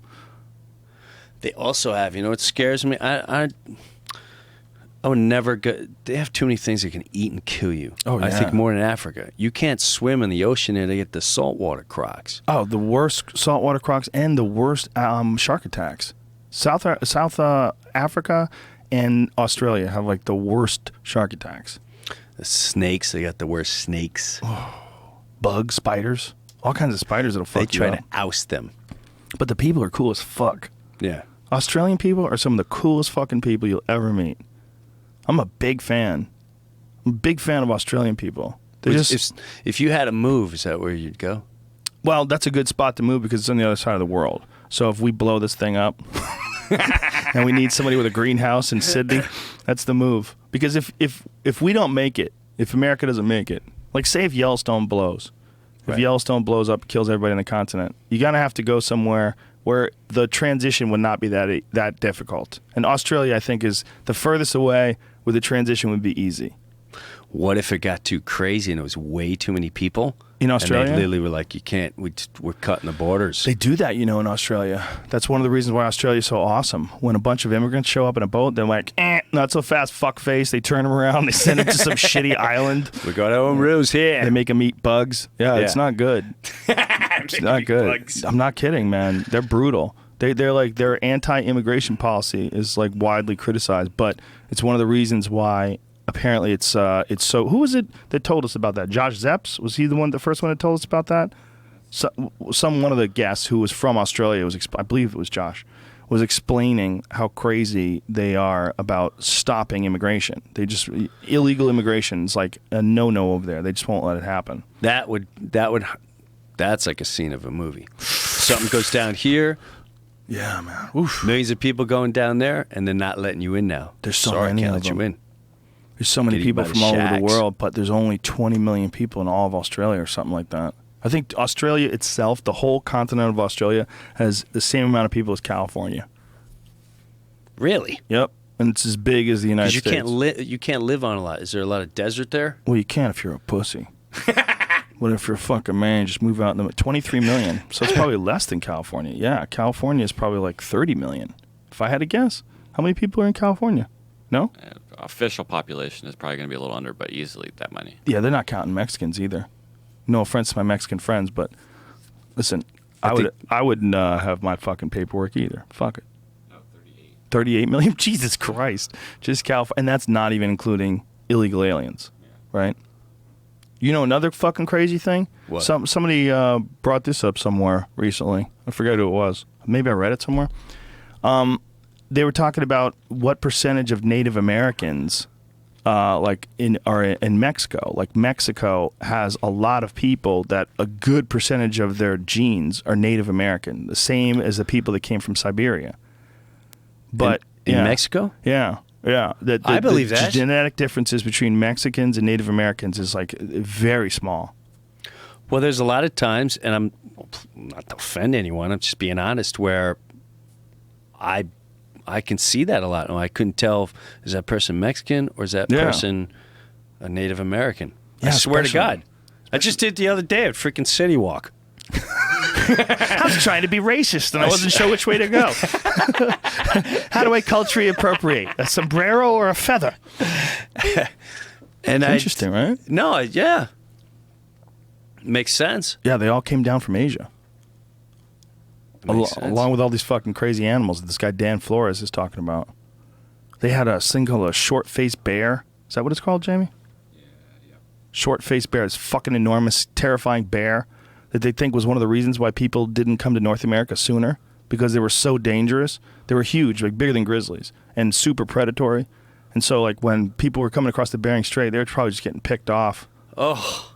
Look at that thing. Oh. Look at it. It's giant, and it's chasing down a buffalo in this photo. You ever watch some YouTube videos? Fuck yeah. The grizzly just chasing the moose down the street. Yeah, yeah. It just takes him down, and he knows he's gonna get him. The moose is half eaten, still running, just looking back. He's like, "I'm gonna catch up to you." It's horrifying. It's Yeah. scary, but it's also real. God, these things still exist and can eat you at any moment. We're Yeah. still part of the wild. at the Well, end of the we day. are. We've just made cities. Here's one. That's the one I'm talking about. Chasing this buffalo. A giant ass grizzly Look at chasing a he's buffalo. He's half torn up already. God, he's so big. They And say that buffalo got burned in some sort of a volcanic fire or something like that. That was an already injured buffalo. Look at him. He's already had enough. Oh That God. bear is so terrifying. He's look at his mouth. He's foaming. It is foaming. Look, he's got an air. He's in the air, dude, and he probably weighs 500 pounds at he's, least. And he's booking it down Yeah. the street. Shit, he probably weighs more than 500 pounds if that's a buffalo. He's probably like 600 or 700 pounds. What am I guessing? What he weighs? What am I fat shaming a bear? Why do I care what he weighs? I'm obsessed with a number. Did you see? I don't know if you're watching this. I just watched it on the plane. What's the Leonardo DiCaprio one where he gets tore up The by a bear? Revenant. Yeah, yeah. Did you see the scene? Yeah, The bear scene. yeah. That's the first time I don't know what you think of it, but that's the first time where I saw how quick that can happen. I thought they made it real, how a bear can just, Yeah. within a second he's on you, it's over. They're so big and they move so much faster than a person can. We judge everything based on what we can do. Like we see an animal away, like, okay, if I had to run towards him right now, how long would it take? But the timeline that an animal can close in on you versus what you can do to them is so goddamn different. Like you just don't understand how fast they are. Despite all my rage, I'm still just a rat in a cage. But you live in New Jersey. New Jersey's got a crazy bear problem. They're overrun with bears in some areas. There's bears, but They're black bears. yeah, no one. Not as scary. They get spooked out really easily. Yeah. They're scavengers. They're just looking for garbage. They don't care about you. They are for the most part. They definitely do turn predatory, though, when they get really hungry. Some of them are predatory. I know a guy who was camping with some dude. It was his first hunting trip, and he got attacked in his tent by a 500-pound predatory black bear. Huge, hungry, older black bear. Just took a chance, went in the tent, and just tried to jack him in his tent. His friend shot through the bear, and hit him in the wrist, so he wound up getting a broken wrist from the rifle. And they chased the bear out of the tent and shot it in the woods. Wow. Yeah. How about that for your first fucking camping trip? No. Toad, you know you're not going to see animals. Most of the time, be bears. Everything's fine. Most of the time, nothing happens. Most of the time, they run away. But they killed that kid at Rutgers. Was it like a year and a half ago? The kid who got eaten at Rutgers. Rutgers? Yeah. He was outside of kid from Rutgers, outside in the woods, and took a photo of the bear right before it ate him too. They got a photo of the very bear that wound up killing him. Apparently, they ran, and they saw the bear, and they freaked out and ran. And when they ran, the bear chased them. And one of them, What kind of bear was it? black bear. A black bear? I Yeah. didn't even know they ate meat. Here it is. Hiker snap photo of bear before fatal attack in West Milford. That's the bear right there. Yeah, I mean, if they have an opportunity to eat you, they eat you. They eat each other. I mean, if you kill a black bear and leave it there, the other ones will eat it.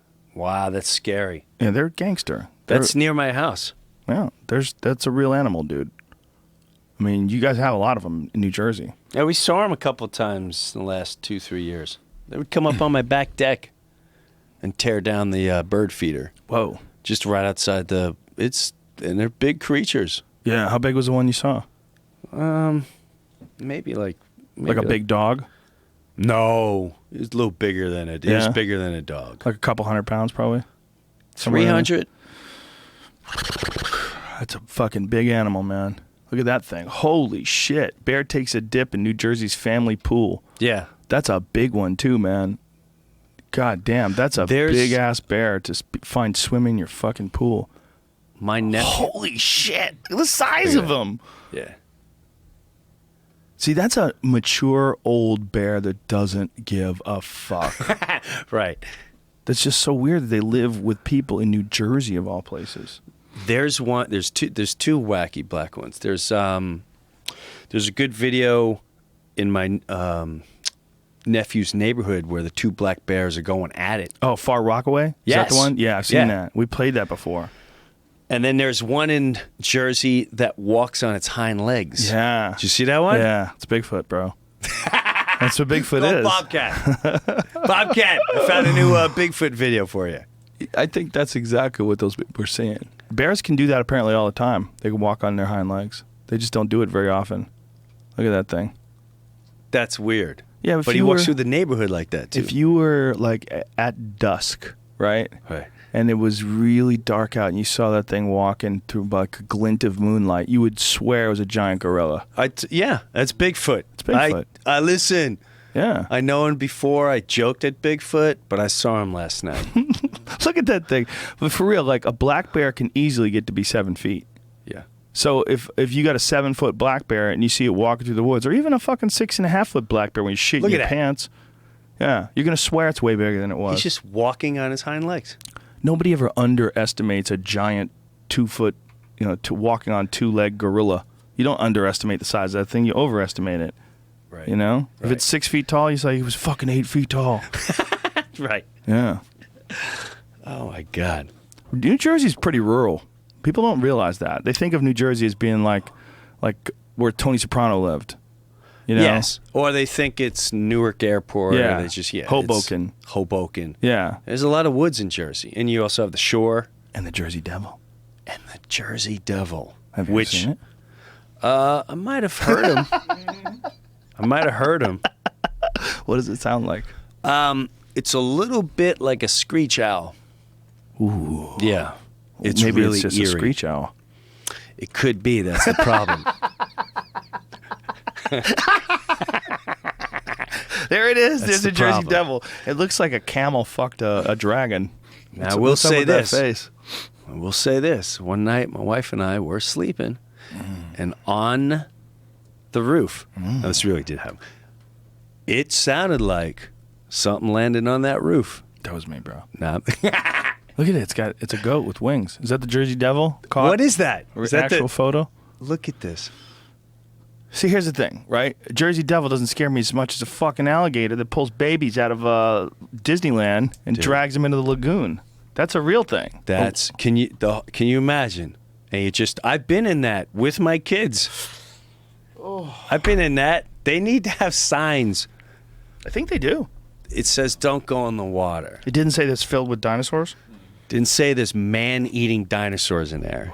That's where I think the problem's going to lie for them. Where if you're from Florida, I still live there. You heard about it all the time. Small dogs. Yeah. A 2-year-old toddler. I lived there too. I lived in Gainesville between ages what year was it? It's like the early 70s. We lived there for like 3 years at Wow, you were young. Gainesville. Yeah. In around Lake Alice. Look at that thing. Yeah. Oh, they climb fences now. Have you seen this? This is so scary. But I talked about this in the podcast recently. When I was a kid and we lived there, they were endangered. And so you couldn't hunt them. Nobody hunted them. And now they have so many of them that they give out hunting tags, like for that Swamp People show. You ever Right. watch that show where they kill alligators? Horrifying. That guy had 500 Scary. tags. Yeah. He could kill 500 alligators. How many fucking alligators do they have where you give someone 500 tags? Yeah, it's Like, crazy. you got a real problem then. I would say so. Look at this guy. He's climbing a fence. Jesus Christ. Look at that fucking thing. I mean, that is straight out of That's a 200 dinosaur. million years ago. Yeah. That's a dinosaur. I don't think they've changed in 100 million years or something crazy like that. There's some nutty number. It's like 50 million, something like that. Like how long dinosaurs or alligators have been exactly the same. You're just food. Just food. That's all you are. I don't see your wife or kids. I just see food. It's not like you look at the baby deer with the mama deer and you go, I can't shoot her. She's got the baby. You hear about the Splash Mountain alligator that someone posted this video of? What? This alligator was like right next to Splash Mountain. I'll pull up the. Where? There's a worker. In Disney? Yeah, watch how close the people get to it. This Oh, worker's like wow. smacking it away with a stick. What? This was in like 2009, I think. Okay. Whoa. How do you not just kill that thing? You got to kill it. Look, it's little enough right now that you can kill it. That's Wait a little till you see how baby close alligator. People get to it. As the Well, that's a small alligator, right? Oh, no. Wow. It's right next to it He's right next to it. Yeah, look at at the that. park. Oh, my God. They just tolerate that kind of shit in Florida. That seems like a really little alligator, by the way. He's little, but he could do a little I'll damage. fuck that alligator up. I'll tell you right now, I will fuck that alligator up. I'll grab it by its tail, and I'll bounce its head right off that sidewalk over and over again, and I'll turn it into a dick holster. I'll make him cradle my balls for the rest of time. Look at this guy's going to get a net and try to scoop it up. What is this asshole doing with a net? You need a gun, son. He's got like the end of the pool skimmer. Go get yourself a crossbow. Shoot that fucking thing right in its caveman brain. Caveman brain. Wow. What's wrong with me? That's a lizard. I mean, that's a heartless, thoughtless creature that exists to eat things. That's it. That's all it does. They're coming too. There's more of them now than there's ever been before, and this trend continues. You got a real fucking problem. Because when I was living there, so Yeah. I'm trying to figure out what year. I was born in '67.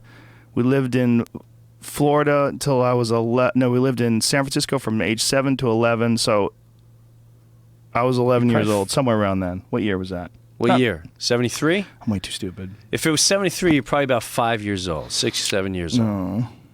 73, 06, yeah, so 7, 8, 9. So somewhere around, we're talking somewhere around 1977, okay? Okay, so you're like 10 Yeah. to 12. Yeah. These are kind of prime, ready to go. These So are big just years. think about this year, 1977. Now think about 2016. So in 77, they're protected. In 2016, you can kill 500 of them. What the fuck is it going to be like 50 years from now? What is it going to be like in 2066? Are you going to be able to go anywhere near there? Or is it just going to be some crazy Congo type situation where every time you get out of your car, something's trying to eat you and kill you? I think they're going to... America will, under the guise of President Trump, President Trump will guide us. He lives in Florida. I live in Florida. We will kill them all. We will have golf. He likes golf, right? He's a golf guy. Is he? Yeah, he's got golf courses and shit. He designs golf courses. You're right. So he's not going to tolerate people getting eaten by... What if, like, Jack Nicklaus, one of those older dudes, was at an event and something just... That big 15-footer that they got on video the other day just says enough is enough. And jumps out and grabs him right by his polyester pants. Right by the dick. Just right over. Back, front, with the eyes are in the dick side, and then the bottom is on the asshole side, and just clamps him right up the middle like a paperclip, and drags him into the water in front of everybody. And flips him a couple times. Because it doesn't give a fuck about CBS filming some golf show. No. Doesn't give a fuck. It's not going to not kill you because this is CBS Golf Day. That's right. Why, the women are doing wonderful today. Women golfers have really come a long way. Oh, Jesus! Alligator comes out, eats a lesbian, drags her, just drags her right into the water. Doesn't give a fuck about your show. It's got a 50-million-year-old brain. It's just 3 brain cells in there just trying to find things it can eat. Eat, fuck. Take nap in water. They found Nile crocodiles in Florida. Did they? Yeah. They found quite a few of them. They have a shoot-on-sight thing for Nile crocodiles now. They say if you see them, you have to kill them. Because they've already found, I believe they found 4. And they're definitely laying eggs. They're definitely breeding. And if they found 4, there could be hundreds. Like, they literally don't know how many Nile crocodiles there are in Florida. And you're not going to eradicate them. So you just have to do your best to try to curb the population. Dude, it's like modern-day Tarzan shit. Oh, yeah. This is what happened. To civilize us as tribal people from the beginning of time. Now we put the jungle to them. Send them great white sharks. Send them alligators. Do you think it's a coincidence that it's all happening in Florida? Tony Montana, cocaine cowboys, all the coke, all the pills, okay, all the oxys. Florida gave out more oxy prescriptions than the rest of the country combined. Really? Oh, yeah. All that shit's going on there with alligators and Nile crocodiles and fucking vipers in people's yards. All these crazy snakes and pythons that people just say, hey, I don't want to take care of it anymore. They throw it out their fucking back door. Right. That's what they did in Florida. Right. The pythons. Yeah. 10, 15, 20. They get huge and they eat people. Oh, yeah. Fuck yeah, they'll eat people. They'll eat everything. You go to sleep. That's another thing. Just lives to eat. Yeah, and it sizes you up. Makes its way through your air ventilation system. It's as fat as the pipe that your air conditioning comes out. Look at this. Nile crocodile identified in South Florida. Jesus Christ, this is just last month. This is another one. Fuck, man. Those May are 21st. Goddamn dangerous. They are Those are really the things scary. that eat the wildebeest, right? Exactly. They're really scary because they're way bigger and way more aggressive. Like, you can't be anywhere near them. They're very different, like, temperament-wise than alligators. Send them the beast. Yes. But we don't have weapons. All we have to But we do have beasts. allow them to buy their own beasts, and they'll leash them upon themselves. I love that idea. Let them unleash their own punishment through their stupidity. Their weakness is greed. They will continue till they kill themselves. But what about the ones who are strong? Get them pills. Make them weak. OxyContin. Oxy doesn't sound like something that'll kill you. Sounds like a cool chick that we know. She plays in a band. Hey, where's Oxy? That's right. Oh, Oxy went to visit her family in Sweden. Oh, that's cool. She's so badass. That's Oxy, you know? Oxy. Hey, She's got Oxy's back. Beautiful hair. Yeah. Big smile. If it was like a Scooby-Doo band, Oxy would be like their friend that comes over and plays along with them. Like, you know, she's Just pretty, Tambourine. but there's not even a hint of any sexual attraction with anybody. Oxy doesn't fuck. No one fucks. No, she just makes the situation better. Yeah, she's just cool. She comes back over, and the band plays a cool song, and then credits roll. Oxy. Programming. Programmed America and fed them alligators. Apparently, alligators taste really good. No, they don't. No? No. What makes you say that? You've eaten them? At least that's what they said they were. Oh, like you've had like those alligator Gator tail and fried gator. Yeah, they It's say you got to eat disgusting. it fresh. They say you got to eat it fresh, but apparently it has more protein per pound of meat than any other wild game. Really? Yeah, it's like is up there as high as anything else, like higher than even like elk and buffalo and bison and things like that. I hated it. Yeah. See, find out if that's true. I don't want a lot of people. It was I had it too. chewy Yeah, I thought it tasted and a like little shit. fishy.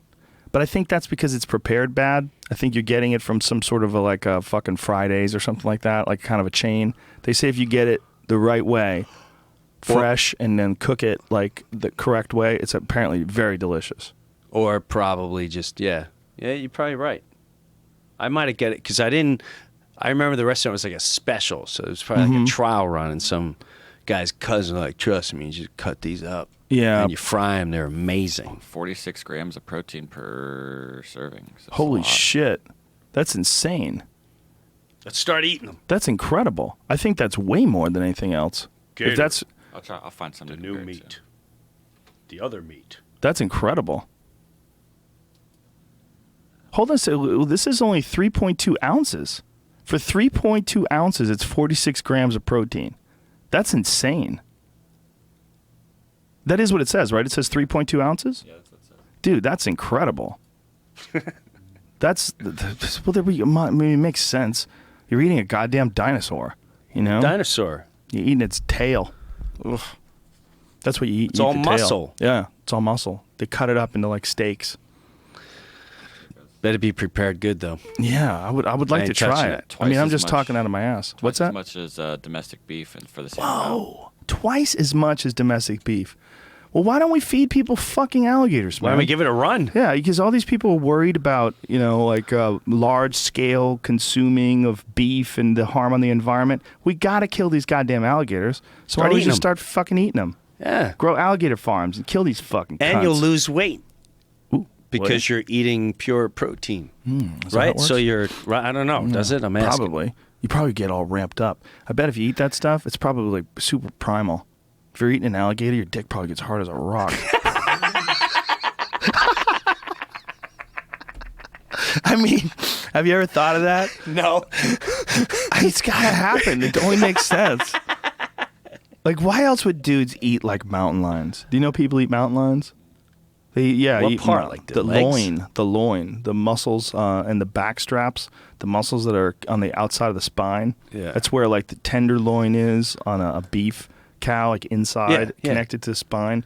That's the same. That's the same meat they like to get off of mountain lions. But I mean, why would anybody eat that unless you were A, really hungry, or B, it makes your dick hard as a fucking crowbar. Just can you imagine if we all found out that there's like a type of food that just makes you rock hard. And they're trying to give you pills where actually here's the answer. You seem to eat mountain lions, You need to start eating mountains. yeah, crocodiles and shit.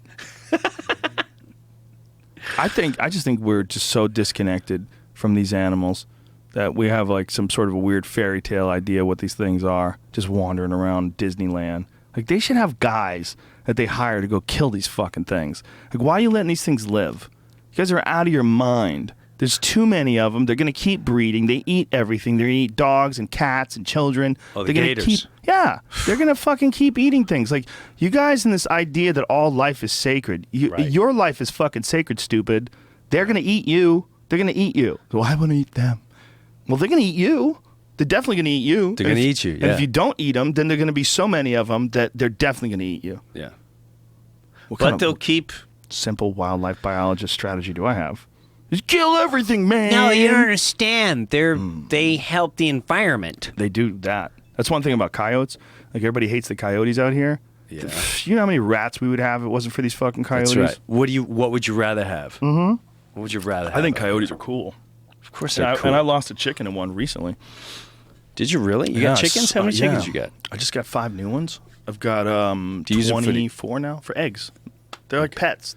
So do you let them walk around the field? Do Yeah. they eat fleas and they eat ticks everything. and all that? They eat everything. They eat all kinds of bugs. They're little dinosaurs, man. They're really cool. But you can pick them up and. But I got the new ones. They're little chicks. They've actually gotten pretty big really quickly. It's crazy how quick they turn from a chicken to like a little chicken. What happens if you start? What do you do with the other chicks? Like, what do you, when they You just grow up, you reintroduce keep them. There's my chicks. These are the new ones. These are. Do you have a little farm? I have a large hen house. It's really big. So they can wander around in there, and they're all protected from the coyotes. It's an enormous thing. But then I also let them out in the yard. But I got to keep them away from my dog. He's decided that he can kill them. Because the coyote talked him. The coyote honey-dicked him. Yeah, the coyote became friends with him and then talked him into going in and breaking into one of the side coops and killing one of the chickens. Seriously? Yeah. You have to take chickens. They brood sometimes, which is they get this thought. If there's no rooster, if they're not getting fucked all the time, they're laying these eggs for no reason because there's no chickens ever going to come out of those eggs because they're not fertilized. So these eggs are it's just free food. It's basically like the product of you giving them food. Right. They lay an egg and you eat that egg. Right. It's really interesting, right? But the hens, sometimes they get crazy because these eggs never become chicks. So they think they're supposed to like sit on the egg and it becomes a chick. And so they start pulling their feathers off and they do what's called brooding. And it'll take a long cycle. It takes like 28 days for them to get over it. Unless you catch them early in the brood and you separate them from the rest of the chickens and you put them in a stand, like where they, you put them in a smaller cage where they have to stand on a bar. And once they do that, because they're not in a nest, they're not sitting in a nesting box, it goes through the cycle in their brain. They're little simple little reptile brains, and then you bring them back into the chicken coop, and they act like a regular chicken. But otherwise, they it's like a health problem. They don't eat. They start pulling their feathers off of their body. It gets really weird. So I had them separated, and the dog. I have a huge dog. The coyote talked the dog into knocking over the chicken coop to get at the chicken. Like the coyote probably wouldn't have been able to do it on its own because it's not big enough. But my dog is a mastiff, and so this coyote honey-dicked my fucking dumbass dog. That's like. So he came out. He's like, "Listen, man, we're buddies. You're a dog. You're a coyote technically. No, I'm just a house pet. Well, they can fuck too. They can fuck. Dogs and coyotes fuck all the time. Wow, he duked them. Yeah, they make babies, man. We ran into when I was filming Fear Factor once. We were filming on this real rural area. And these people had a bunch of puppies that were half coyote and half Labrador. Huh. Yeah. Coyote came over and fucked their dog, man. That was out here. Yeah, like a dirty criminal. Sneaking into your yard and fucking your daughter. Like, oh my goodness. A little escaped convict. I don't want you hanging out with them coyotes. It was cold out too, and these puppies were all huddled up together, and we're like, whoa, now what happens? Like, what happens now? Yeah, what are you guys going to do? They're trying to give him away, and everyone's like, I don't want to have a fucking coyote. Exactly. What the hell's that going to eat my newborn? Well, it's a weird thing because they really are all wolves. Everything's a wolf. That's why they can all breed with each other. It's so strange. You know, like a hippo can't breed with an elephant, but a wolf can fuck a chihuahua and make it pregnant. Because they're all dogs. Yeah. Or all dogs come from wolves. That's so strange. Like if a wolf can figure out how to fit his dick in a chihuahua and shoot a load in that chihuahua, that chihuahua can conceivably have wolf chihuahua puppies. Yeah. Fuck. What would it look like? Like an alien. Like an alien. Look like a crazy. It looked like Bigfoot. Dude. You ever seen those werewolf cats? Yeah, they scare me. And there's also some weird. Is that a conspiracy? You ever see the weird blue dog thing? Whoa, what is that, Jamie? I typed in Chihuahua wolf breed. It's called a wolf sable. What? Yeah. Is that a hybrid or it's an AKC registered breed? Oh, whoa. A little tiny wolf chihuahua.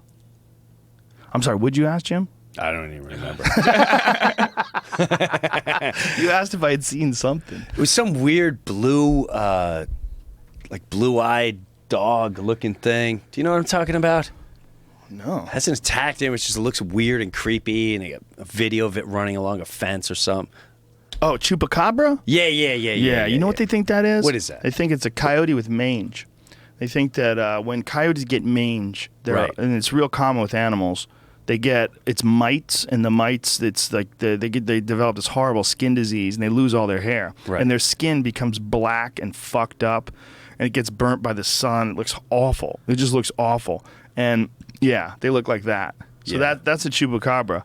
Yeah. What it is it's a coyote that just doesn't have any hair. Yeah. And I think there's quite a few animals. Like if you go down that photo there, right there, look at that thing. Oh. I mean, there's it's probably in constant pain. You know, I mean, its skin is just all fucked up. A lot of times there's like open sores all over their body. Yeah, there's a dog or a bear rather, that has mange too. Chimps get it sometimes too. Right. Have you ever seen those hairless chimps? Yeah. A lot of times that's what's going on with them too. They got mange. I had a dog that had mange, man. Sad. I rescued her. She had mange, and they gave me this like ointment to get. But once I started feeding her good food, her hair all came back like real quick. Just washed her with some certain type of shampoo, and then within like a couple months, like all the mange was gone. Her hair was all big and fluffy and healthy. Oh. Yeah, mange is but that's what the chupacabra is. Just a coyote with mange. It looks. I saw it real, like though. a year ago. I didn't know what it was going on. If you saw that, man, if you saw something like that No, I didn't outside, see it personally, but if I saw something like that, I'd freak out. yeah, you think it is a I'm monster. convinced there's aliens. Yeah, that's why the Mexicans believe in the chupacabra. That's what it is. That's there, but they can see that. Where Yeah. Bigfoot though, It's Because not a Bigfoot. Coyotes will fucking kill your chickens and shit, you know. And that's Don't you probably. think a coyote kill a kid? Oh yeah, Absolutely, definitely. right? Definitely. They killed this girl in Toronto a few years back. There was a 19-year-old singer from. She's a country music singer. Who was a really promising young artist in Toronto, and she's going for a walk, and they killed her in the forest. Yeah, During the day. Mm-hmm. That's a bad way to die too, man. Oh. Because they eat you asshole first. That's right. That's what they do. They tear you apart. They tear you apart. And for some reason, coyotes, when they kill a deer, and I'm assuming they do the same thing when they kill a human being, they start with your asshole. And I'm sure that they try to suffocate you too. I don't know, man. I don't know You what think the they fuck just they start do. tearing They into might it? just start ripping you apart, especially if they felt like they could hold you down. Because wolves do that to animals all the time. They just chew at their legs, bring them down, and then you start pulling them apart while they're still alive. Yeah, my buddy found a moose that was getting attacked by wolves, and they found it, and it looked like it had been getting chewed on for over a day, and it was still alive. This moose was all fucked up, and half of its hindquarters were chewed off, and these wolves were just pulling it apart slowly. And they had been eating it for a day. Oh, Yeah, it's still alive. brutal. Yeah. That should be again like a settler just going around and goes your brother. Your brother Yeah. just got to you. Watch your brother just get torn up.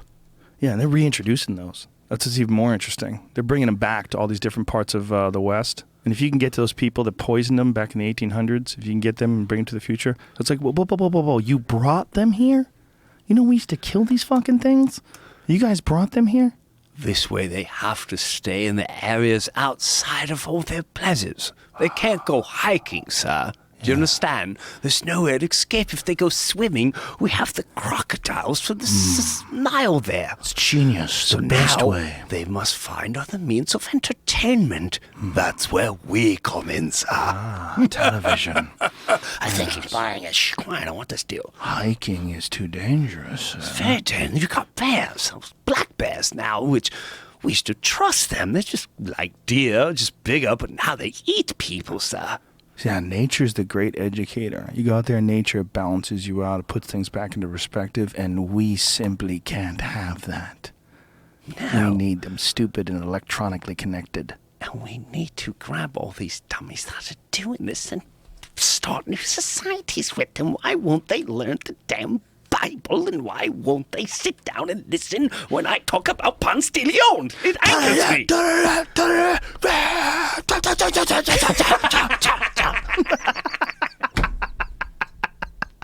That's where it all comes from.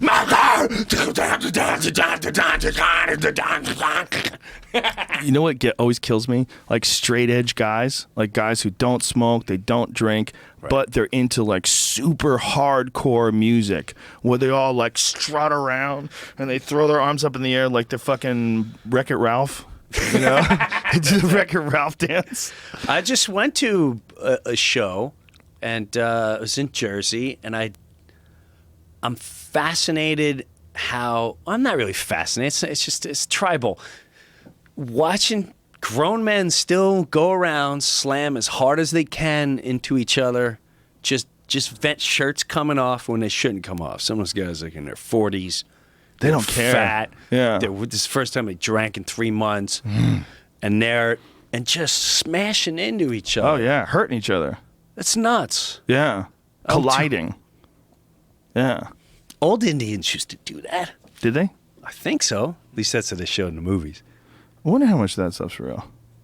How much is that? Yeah. We Do they don't know really? what they really did. I don't know. If they ran around, I don't know. We That's weren't a there. good question. I was not there.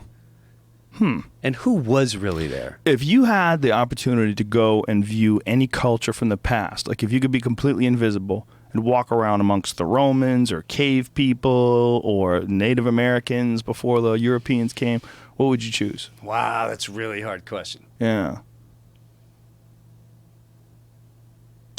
I think, I don't know when the time would be, but the first time where anything was trying to be colonized, like changed from being what your regular. Like the first time like a boat showed up in Polynesia or something like that and some white people got out. Right. We're used to being in the fields every day and you know, this guy hunts and this guy watches after the boys and teaches them and this one's over and we're all, you know. And then all of a sudden they come up and they're building like, you guys need to, this is how you live. You need clothes because their cocks are hanging out. And fucking, the women are staring at their fucking balls 2 feet from the ground. What are these things? Are they what the fuck is going on here? Jesus Christ. This guy's got a fucking, look at his ear. It's chopped off. His fucking teeth, he's got bones in his fucking ear. Jesus Christ. Can I get a Bible? Listen. There's this thing called Noah's Ark. Sit down. These fuckers don't pay attention. Can you fucking round them up? Call Tommy and the boys. We're going to need about 40. These fucking things climb trees. What is your character's name? I love this guy. He needs to come back more often. This is the colonization trees, guy. Joe. They climb trees. What do you mean? They don't even with their hands, and they just fucking climb. He's up there for 20 minutes eating a goddamn leaf. I don't know what the fuck is going on. I'm getting eaten by ants. He's laughing. Yeah. Yeah. Sorry. No, that's a good thought. Like that might be like one of the most important times ever, right? When the people came from Spain and landed in the West Indies. When Columbus and the Pinta, that's where they landed, right? The West Indies. And they encountered the people that were living there, the native people. Mm-hmm. I think that I would choose that. I would choose that. It's like the thing that you could see. Yeah. Like to know that this experience right now is going to fucking change the future of the world. And I want to know the why. Why? They wanted spices and shit. Oh, That's what they wanted. They wanted gold and salt. So again, why? Like what? So why? Like, all right, listen, we need to train them to be like us, or like that's the part I go. What? How did we get from? It doesn't happen overnight where you're running after something with a stick, or you're farming, and all of a sudden we're in a classroom. Yeah. We have to work to make money to give this guy fucking something. Yeah. Is it again like the fittest? One tribe is now starving, and now I don't know. They go after the other one? They wanted to expand their territories. I mean, it's like Game of Thrones type shit. The king wants to bring back more gold, and so he commissions a fleet, and he hires a captain, and he promises the captain riches beyond his wildest imagination if you go to these foreign lands and bring back salt. And so these fucking people would get in these wooden crafts that barely had enough food for them to survive and make it across that goofy-ass ocean where who knows? There was no weather report. There was no iPhone app. They had no idea what the fuck was coming. And they were in a boat in the ocean, and a lot of them didn't make it. Like probably like a good percentage. Like a healthy 10 to 15% never fucking made it. I bet you more. I wonder. There's a lot of shipwrecks, though. People find them all the time. And they find them filled with gold. That's what's crazy, man. They've found a ton of them where people have gotten super fucking rich, where they found like Roman coins or made out of gold worth $1 billion or something like that off the coast of this place or that place. The power of greed.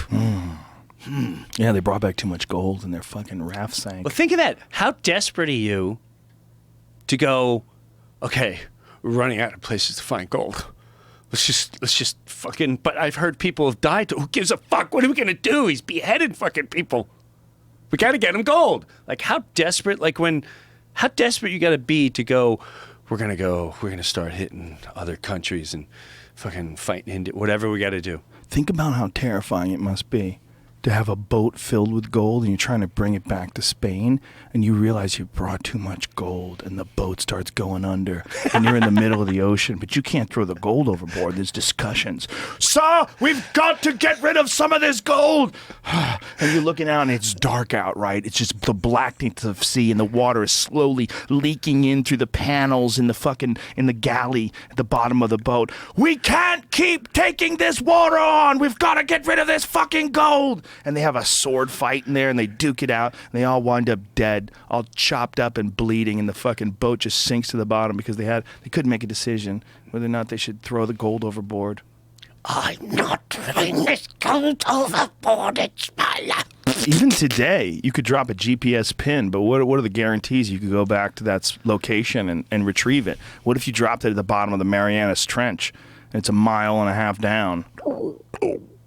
It's just gone. Good luck. Good luck fishing it out. It's cool, dude. We got a treble hook. My dad's got like a deep sea saltwater setup. I can fix it. My dad's got the ultimate set of tools. The ultimate fishing pole, man. We're going to dive. Dude, I hold my breath like a champ. I'm just going to get under that water and bring up one coin at a time. Oh, my God. They died because they were greedy. They died because their boat sank with too much gold. Fuck, man. That's crazy. Or maybe the boat just sank, and it just so happens they had a lot of gold on board, and a lot of times they made it with that much gold on board. Right. Yeah, but there weren't any fucking engineers that had done stress tests on the wood and knew Right. exactly how much water How to it could negotiate under pressure. take. We live in such easy times. Just carry a credit card. That's right. But I like that whole concept that the animals are coming back. They're coming back, dude. I mean, it is what it is. If you look at Florida, like, again, I was talking about living there in 1977. We're talking about a very short period of time between now and then. It's just not that long. It's just not. No. 40 years is not long at all when you're talking about biology. It's a short amount of time for a radical change like that. For an animal to go from endangered to ultra prevalent and eating people on a regular basis. Think of even this. The girl that was, yes, she's in Africa and all that. But I don't know if they just kept it quiet or secret or whatever. Maybe it's happened many times in the past. But this one particular time, the chick is in the front seat. And she's taking pictures and her window's down. And the lion just Lily would have grabbed her and then pulled her out. Just killed her in front of that's everybody. It, you're done. That was the Game of Thrones editor. For real. Oh, really? Yeah, she was an editor Oh, my on the Game God. of Thrones. Yeah. And apparently they told her not to roll the window down, too. You know, I guess it's just so tempting. You feel safe. You're in that car. But the lion saw that opening. And there's a female lion, too. There's a lot of But bitches. think about that. Those lions, they tell you when you go over there. Oh, yeah. They tell you, listen, they think it's just a big animal, so they're not really gonna. You just got to stay still and don't move, don't make any jerky noise, and he'll think that it's a big animal. And so that's your sales pitch. You're sitting there in the open, and the lion's looking at you and going, he just thinks he's not going to jump. They told me. They would have told me if people have been eaten before, right? I would want to be in the back of that helicopter, like that scene in Predator where Jesse Ventura's got the gun loaded and he's calling everybody a bunch of slack-jawed faggots. That's the only way I would want to go. I'd want to go with a bunch of dudes with fucking bandoliers filled with bullets and locked and loaded with giant steroid-filled muscles, just ready to... And never runs out of ammunition either. Yeah, I don't need a camera. I'll put a GoPro on my head. We'll capture the whole thing and sort out the pictures later. Let's get through this. Let's just get through this. I'm not opening up the fucking window. No, I'm not opening up the fucking window to take a picture of a giant cat that kills things every day with its face. No, keep the fucking... Dolores, keep the window rolled up. You crazy bitch. And you see that paw that looks like a catcher's mitt with fangs. Just clamp. Gets a hold of your tit and just yanks you out of the car, digs into your rib cage. Oh my God, I don't even Can you mean to imagine? laugh. It's horrifying. You're sitting there with your fucking Mets shirt on, listen to some good music on your iPod, and it just paws through that window and digs those claws deep into the fucking bones in your ribs and carries you off like when you pick up a little piece of sashimi with a chopstick. Right. Bloop. It's that simple.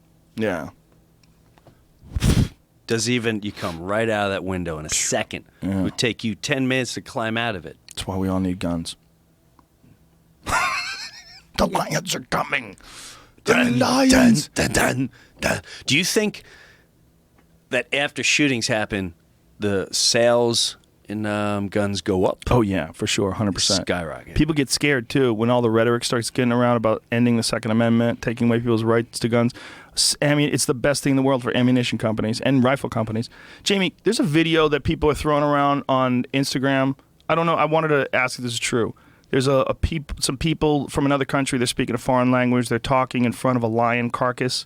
They've got they're taking a photo, and then another lion comes and jacks them off camera. Oh, wow. But it looks so fake. Oh, it does? It looks so convenient. Like the framing of it, where the lion gets into frame and then jumps over the camera to get the person as they scream, and you hear the noises in the background. I watched it. I was like, man, this is way too theatrical. It's way too well framed. This has got to be bullshit. That was my initial instinct. But what's interesting, Kings MMA put it on their Instagram page.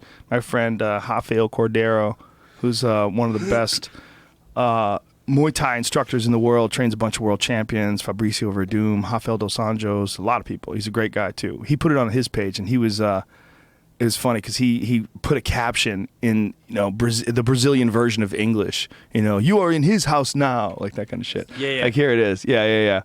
Look at this. It's a big lion. Whoops. Go back. Here he is. Look at the okay. His words are interesting. Humans' mentality. They think it's a sport to kill lions. Well, I guess the lion's brother wasn't going for that.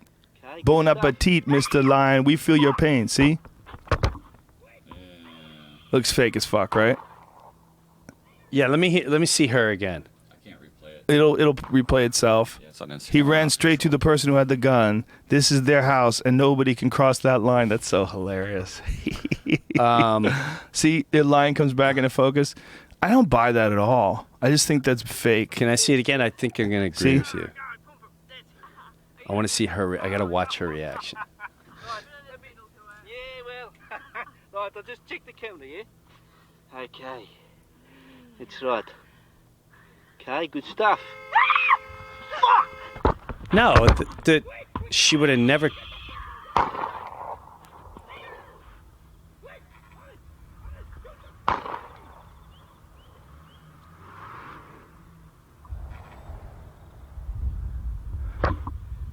And then the lion comes back.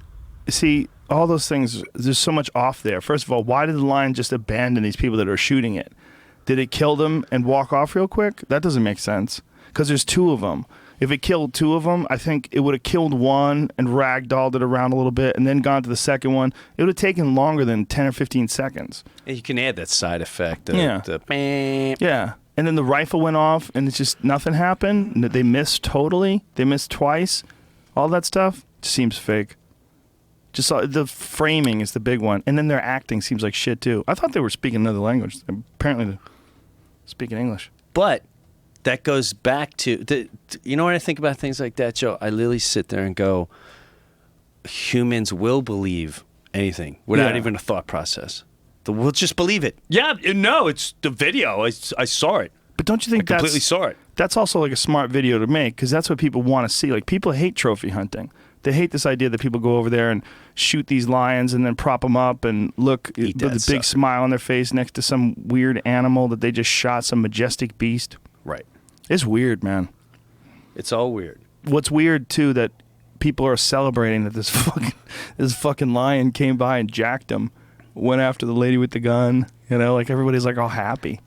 The comments are all happy. Like I'm not into killing lions, but I'm definitely not into lions killing people. And I don't think that it's not a revenge thing. Like that lion would have killed them no matter what. They killed. They're lions. That's what they do. Yeah, I get it. I'll sit there and I'll go, like hunting, to me, like hunting.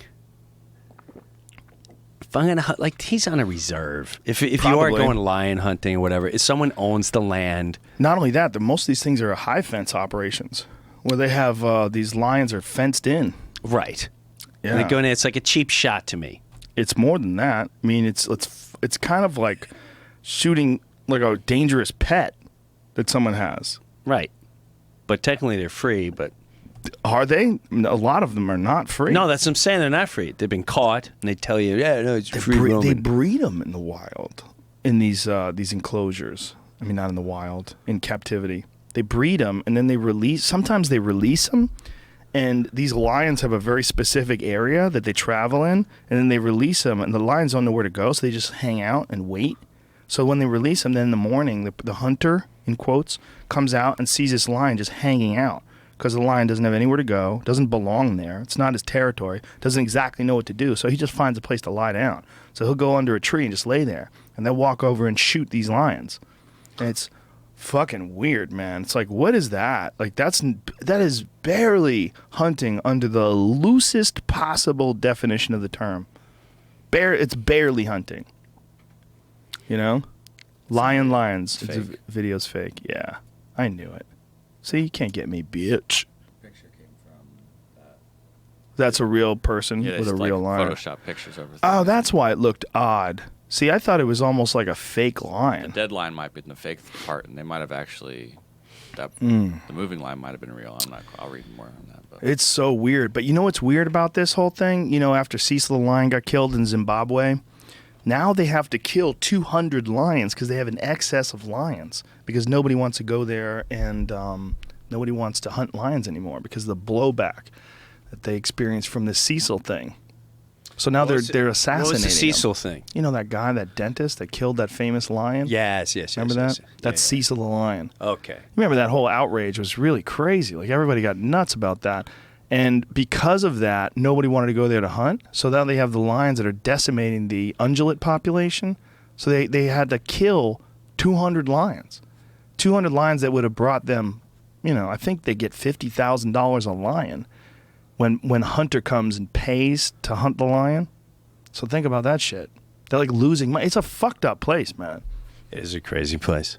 Louis Theroux has a beautiful documentary. If you've never heard me yap about it before, but it's a documentary about him. It's on YouTube. Him going on this African hunting expedition with all these Americans. It's really strange, really strange. Jungle Street Wars, but the same. What's that?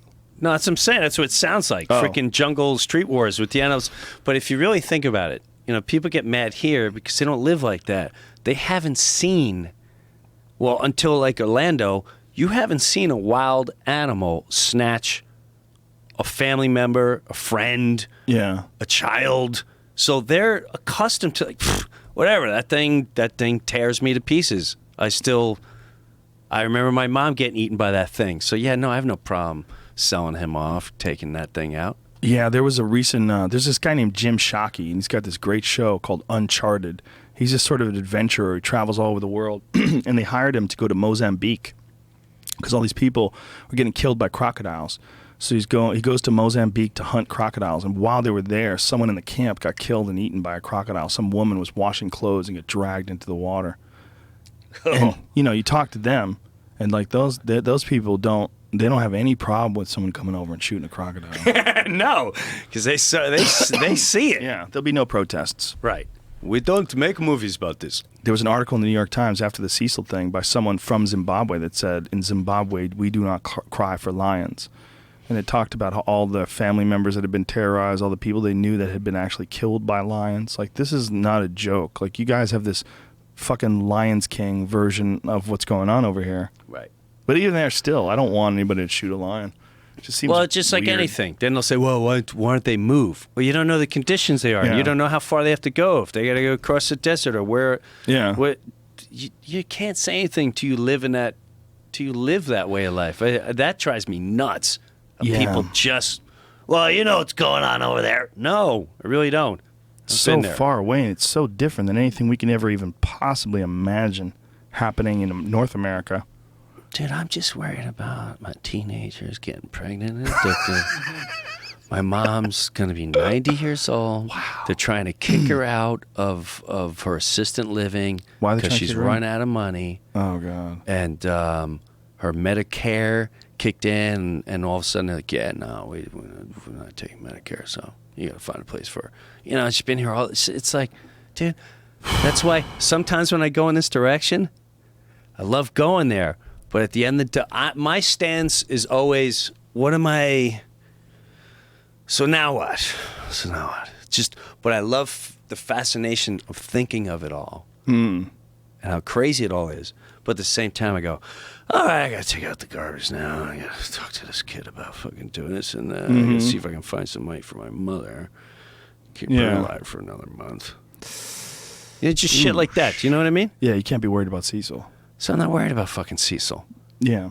I'm not worried about. I feel horrible in bad events. But at the end of the day, I can't control unless it's right here. Or maybe I can. I don't know about it. Yeah. But I like thinking about all of it. Well, the actual variables, when you stop and think about the future, they get real grim and weird. They have to get better, no? Well, it's not even that. Like your body. Like as I'm getting older, one of the things that I'm realizing is I get up in the morning, especially if I work out hard, it's fucking harder and harder to do that. Like slowly but surely, my body's not going to be able to do all the stuff that I want it to do anymore. Like, it's just not going to work anymore. It doesn't matter how much discipline I have, how well I eat. It's just there's going to come a point in time where things just don't work anymore. It's just a fact. That's the reality of life. Yep. You wake up stiff, like, oh. And every day you're going to wake up a little more stiff, a little more stiff, a little more stiff, a little more stiff, a little more. And it doesn't go away in a day or how many times. So the chiropractor, and now I'm going to take Ning Chung Pao, the new thing to come out from 8 in the morning to 9:30. Is that back fat area of me is going to hurt for 3, 4, 5 months, and I don't know why.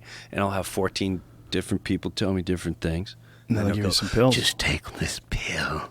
Listen, It'll make you feel better. We have been alleviating suffering in Americans for more than 30 years now. 30 years? Do you hear that, 30 Cal? years.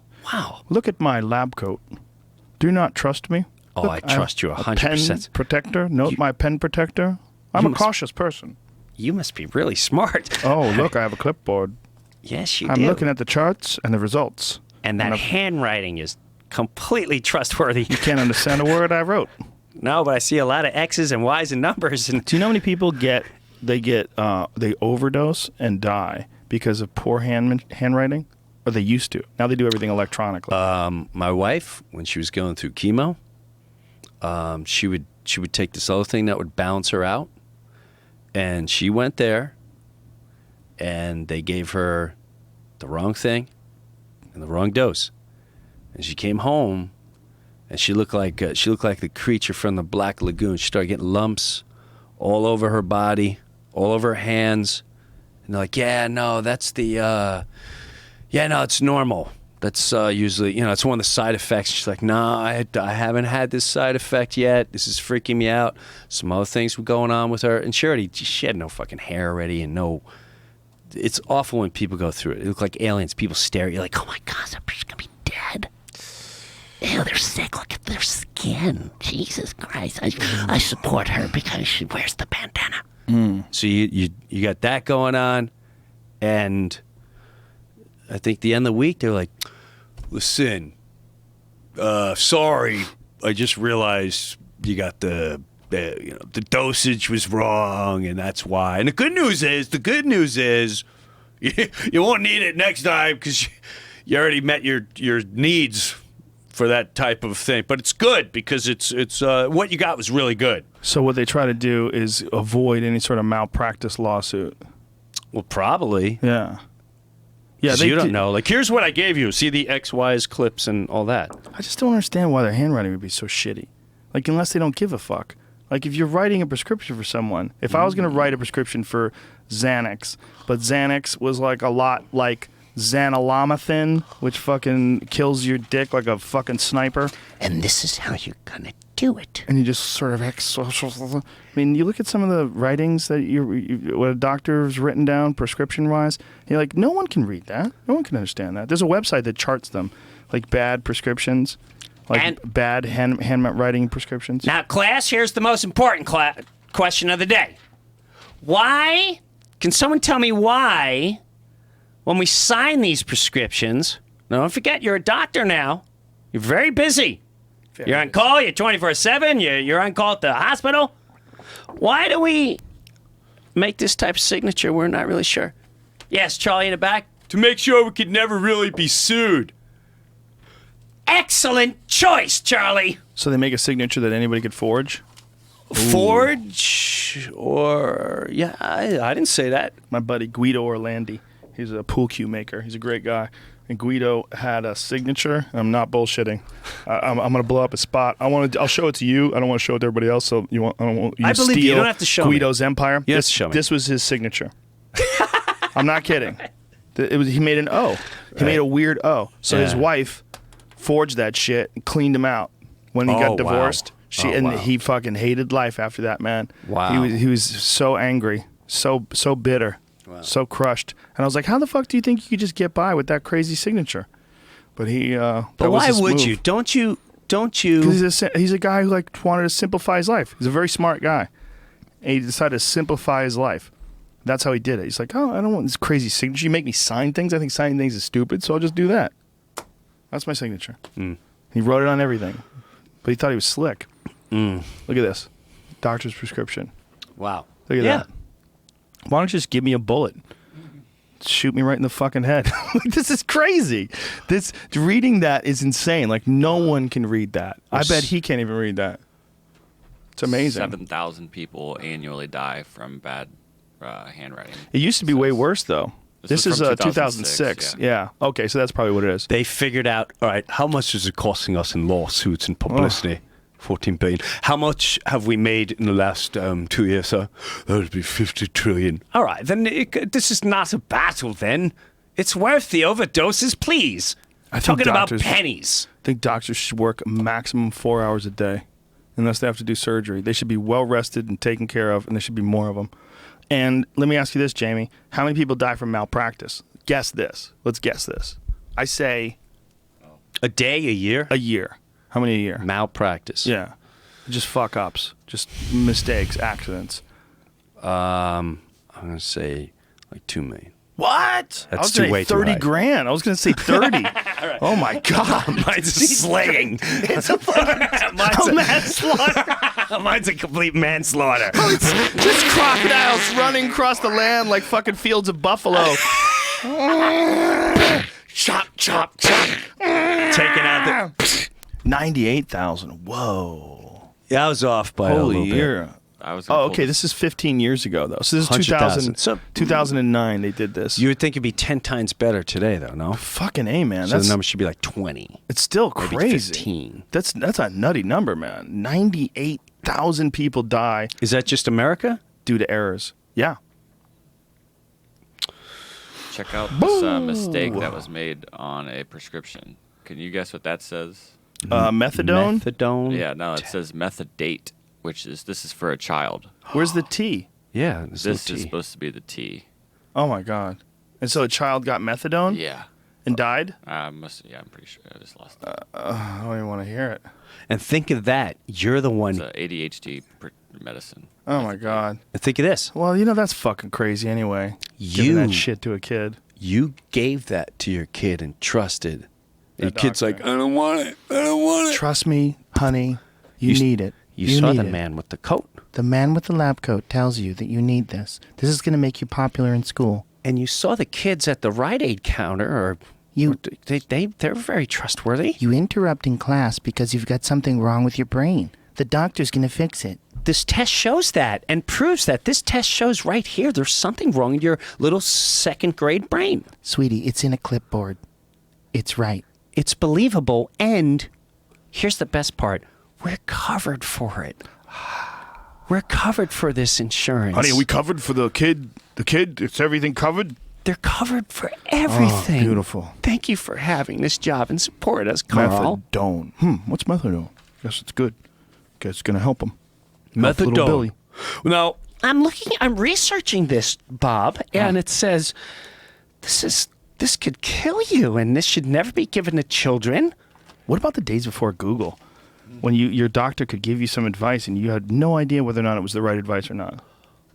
But how about even trust in this scenario? When you look it up and it fiercely says, don't give this, and you go, well, it was the doctor said that I should.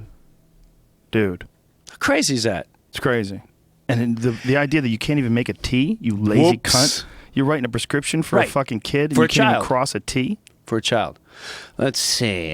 What is this kid name? Fever, heroin. While she's checking her phone. He's thinking about some new Jaguar he's going to buy. Right. Going to buy a vacation home this summer after all my surgery money. I can hear the noise coming out of my muffler. I'll get a new gal. I'm successful. Perhaps I should smoke a pipe while I'm driving around my Jaguar. Give me one of them so sophisticated. English hats that had like beaks on both sides, front and back. Try to bring you down. You grew up in the Bronx. Stop putting on airs. Shut up, peasant. I've elevated my status. My social status is elevated. Driving around, smoking my pipe. You gotta be a classy bitch to drive around with a pipe, right? Yes. Would you like to come and... Man. Yes. Contemplates things. Would you like to come in my yard and see the new zebra and giraffe I just purchased? That face!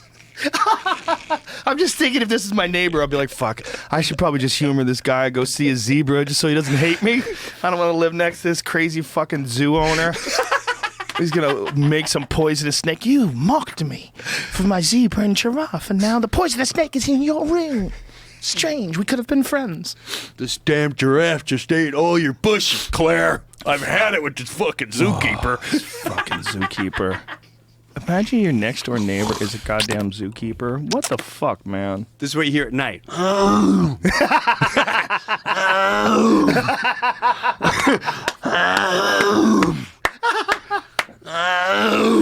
fucking noises.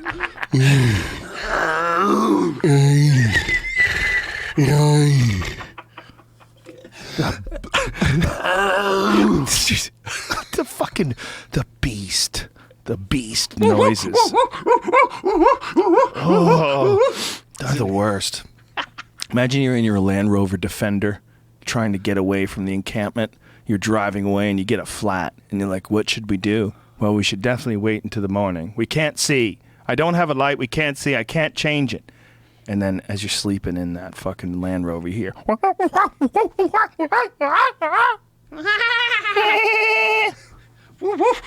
And you look out there, there's 30 of them with their paws on the fucking hood.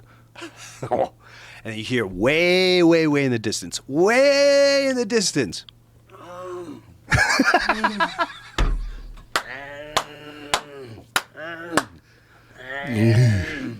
Oh, that sound. Oh. They're all running. Dude. This guy was explaining to me elephants, why they kill elephants. He's like, it's not just that people want to go over and trophy hunt these things. Sometimes the elephants will move into a village and these farmers, they have these plots of food for the village and that's all they have.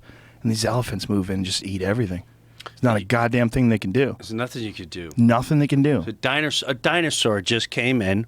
And this way he's been living forever. And you throw a spear. And maybe there's 3 of them or 4 of them.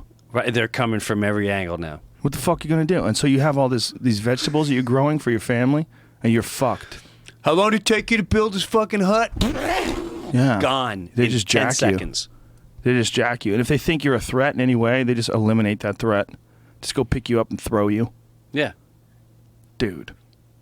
Go ahead, get your spear. Did you see where your little friend just landed? Yeah, because I was arguing. I was like, why would they ever need to kill an elephant? Like, you don't ever need to kill an elephant. And the guy was like, actually, here's what goes on. And I was like, oh. So they hire people to go and kill the elephant. Or they'll give someone a permit to kill the elephant, and then that person pays like $50,000 or something like that, and they'll come and kill the elephant. So some guy like that, those hunters, the fake hunters from that thing, they'll pose with it and, show the ivory and everything like that, and then they give all the meat to the village, and then the village gets $50,000. We got charged when I was in Africa, and the guy was like, listen, they're They never charge. They'll charge, but it's always to spook you. And my 9-year-old is in the Jeep in front of us with another kid and whatever. And we were by a herd, and this thing turned around, and then the one we thought was going to charge, a different one charged. They called it a teenager. It ran and went right for my kid's Jeep, hit the Jeep, and then pushed it about 10 feet. And I went through everything where like it's going to knock over the vehicle and then just start smushing. And this guy got out of the van and he starts clapping. He's clapping. And the thing kind of stopped and shook his head and then went back off. Dude, it was those things. Like, I can imagine living there and just what you said, because just that flash where the kid was just in a Jeep. There was no stopping us. This thing, once it started moving, there was nowhere. Okay, you have like 2 seconds to react. There is no, it's coming, it's coming, it's coming. He was far away, and within seconds, he was on it, and I watched in shock. So they just don't want people driving through? Is that what it is? They're animals of territory, Yeah. and they've probably seen hunters, so they associate now with Jeeps. It's like, whoa, is this thing going to shoot us? Well, I don't care, but I lost my brother. I'm taking it out. They have crazy memories, apparently. Yeah. Isn't that the vehicle that came when we were at the watering hole and he sliced my... Get it. Fuck. Get it. Get it. Yeah, I don't see myself going over there. No, I think you'd like it. I'm being serious. You were on a fucking spear hunt. Yeah, but it was awesome. Stay back. I think about that now. I go, was that crazy? And you hear behind you, Hun, you all right? fucking cobra. See, I didn't even think about stuff like that. The heck was I thinking? Some cobra bouncing in front of you. The moon's out, so I can't really tell what it is. Imagine how fucked up you have to be a cobra. Imagine what you're growing poison in your head, and you shoot it out of your teeth. You bite people and inject them. You're literally a walking needle. You're a needle. Yes, you're a walking overdose needle. A poison needle. Yeah. Poison needle. And some of them, you just 100% death. Some of them, it's 100%. Like, not enough people get bitten to make enough anti-venom. You're never going to get it. You're never going to get it in time. Yeah, who's carrying that? Yeah, you got to carry it with you everywhere. It only lasts a little while. Who's carrying that? You got to keep making it. They make it with horses, too. Did you know that? What? Like rattlesnake venom, anti-venom. They shoot horses up with it. They take a rattlesnake. They inject rattlesnake venom in the horse. The horse collects the antibodies, produces antibodies, and they take those antibodies out, and that's like the serum that they use. Really? Yeah, at least they used to do it that way. Pretty sure they still do, though. I know it's an issue for vegans, because if vegans don't want to use any animal products and they get bitten by a snake, like, they have to compromise. There has to be some compromise here. Yeah. I don't get all that. I get it, but I don't get it. I get it. They want to be nice. They want to be righteous. They want to be a good person. Is it nice? Is it the fight for... Doesn't matter. Just cruelty in general? I think ultimately, cruelty's terrible. You know, our real problem is factory farming. Our real problem is the cruelty to animals. It's not eating animals. A real problem, because they're going to die. They're going to live, they're going to die. And I know you could say that argument about people, too. Why don't you just eat people then? Because people are people, and we're different than cows, okay? Yeah, but Can't don't believe you I have see to that? tell you this? Listen, we all know this. Yeah. This is what I always say. We all know all of this. Mm-hmm. You can go to a factory and see it. You can go to any factory, anything, chickens, everything you love, right down to plants. Yep. Anything. It's all been manufactured. Well, now what are you going to do? What are you You're just going to bark, and you go down the street with a little sign. Yeah, and these poor chickens they're not really grass-fed. Where at the same time, you're buying the T-shirt to watch the brand new show, and who you got to vote for? How many shirts did we buy today, Bob? Make America great again. Build a wall. Build a wall. They're building walls in Wisconsin. They're building walls in North Dakota. They're building walls in half America. Dun, dun, dun, dun, dun, dun, dun, dun. The only way to keep the Mexicans out of each individual state is wall them all off. If we wall them all off, we can keep them from getting in. Once we find them, we have them walled off in the area, then we get them, we send them to Mexico. The only way is not one wall. We need 50 walls. And a wall over each individual state. That way we can contain anyone who causes a problem. First, we'll start with Mexicans, and we'll work our way up to really rude white people. If you wear any type of cloth around your head, You shall be prosecuted. But what about do-rags? What if those come back? well, that's why I'd say that. The dude rags all of a sudden become huge. We Okay. had 14 mishap beheadings today. Okay, but there's going to be a racial problem because do-rags, they might have some pushback on that, but what about the bandana that Bret Michaels from Poison wears? That's a gray zone. Because he's white. It's a gray zone. That's white privilege. He's a gang. He's in a gang. He's a rocker. Yeah, that's a gang. So you need tattoos and you need to sing. You need at least one song. Yeah. And he's got more than one. So Every rose has its thorn. He's wearing the forbidden garb. he's allowed Yeah, to. there He's he a is. rocker. He's a rocker. Beautiful hair. Not real. Beautiful, though. Interesting look. Axl Rose, too. But Axl Rose can kind of pull it off better for whatever. Oh, that's strange. It's a strange look. Yeah. I don't know. It's his thing, though, man. You know? Maybe it's a good move if you dress like that all the time. That way, when you take that shit off, nobody recognizes you anywhere you go. Maybe that's the move. Right? That could be. That could be the move. Wear the bandana. Beautiful eyes. Look at him. Beautiful man. Is that real? You think he put that through like one of them Instagram filters? Whoa. Hey, why are you pulling your pants down, bro? Put a fucking shirt on. Get a good six-pack, though. Didn't know he was so built. All right, enough, Jamie. I'm getting hard. Let's move on. Jim Brewer. What are you doing in town, man? See now, but hold on. Okay. Like I get, I get as much as that drives me nuts, and I can tip my hat to him just going, all right, I'm in the system. I gotta create my wrestling character. Here's my character. Right. I live in this system. We're all slaves. Are we not all slaves to something? Do you think he's thinking like that? No, I don't know. He's probably just making money, man. It's good business. He just bought a boat. He's got a new place in Miami. Jeez. You don't have to worry about nothing. What is that picture? What's going on there? Why does he have lipstick on? Why not? It worked. Worked for a while. Remember? They all were glammed up. Remember the early Guns N' Roses even? He was glammed up.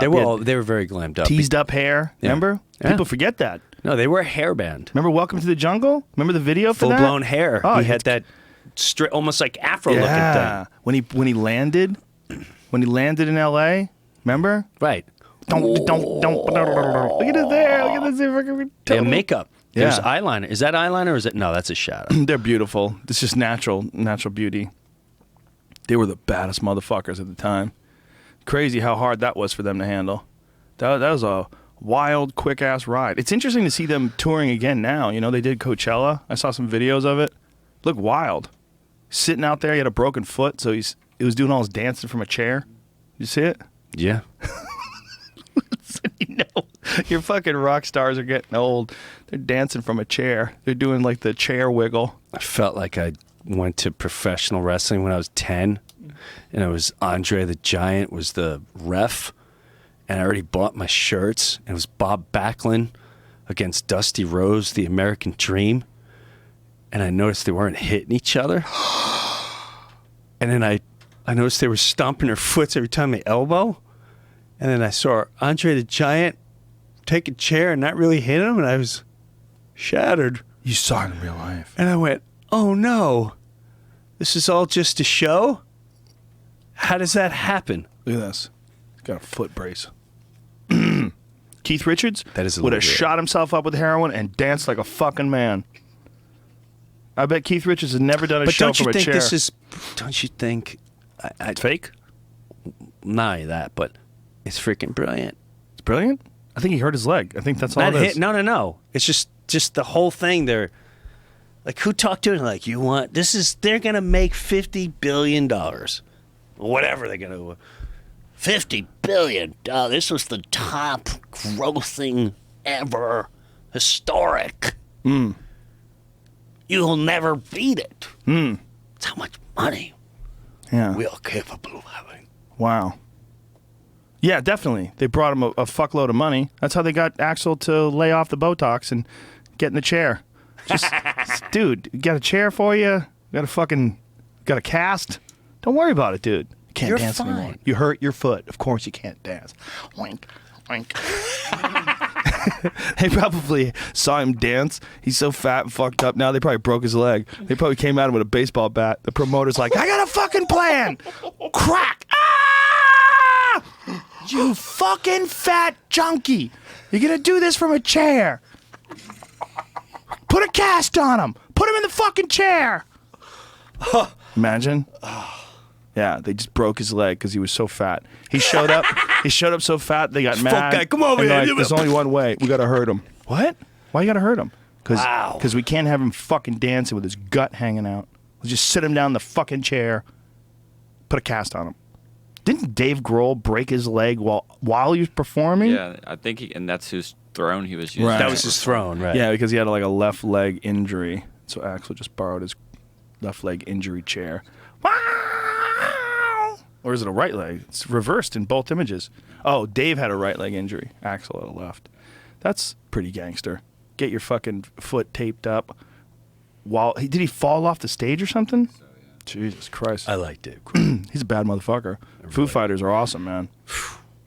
You know, that guy went through Nirvana. I'd like to sit him down and see what he thinks about that Courtney Love documentary. What's that? Talk to someone. I think we can maybe get in touch with them or something. Interesting. That would be cool. What is the Courtney Love thing? Oh, there's some crazy documentary that thinks that Courtney Love killed Kurt Cobain. Have you seen that? What's it called? That one is Soaked in Bleach. Yeah. Yeah. It's got reenactments too. It's super it's sketchy. reenactment? Yeah, it was super sketchy. Whenever you have reenactments, you're like, what? And the guy who's a reenactor is like the actor from, I think, Thinner, from the movie Thinner with Stephen King. He's like a semi-famous actor. Is that who it is? Is it the same guy? But It's all in the documentary? Yeah, he plays the cop in the reenactments, and it's like, okay, that's the guy who plays Kurt. But there's a guy who plays the detective. It's a weird documentary because it's like, man, you could say anything you want in a documentary if you use a bunch of reenactments, and you're pretending that you were there while this happened. But neither of these people, yeah. You see my white coat? Yeah. It's a documentary. It's true if I say documentary. We have a script. We have a storyboard. It's reality, which means it is real. We're shooting it in 4K. You get to wear the goggles and everything. You'd be part of the system. That would come out very soon. Don't tell him our secrets. Sorry. Jim Brewer. So we got to end this, and then we're going to come back, and Jim Brewer is going to stay with me as we talk to the great Russell Brand. That will be next. We're going to do the Jim and Joe show. It's about time. We should have done this years ago. Joe, this was cool. Thank you. We're going to keep doing it. All right. It was cool. I'm fucking so happy you're here, man. I'm having a great goddamn time. I'm happy, too. We'll be back with Russell Brand in a little bit. See you soon, you Did I?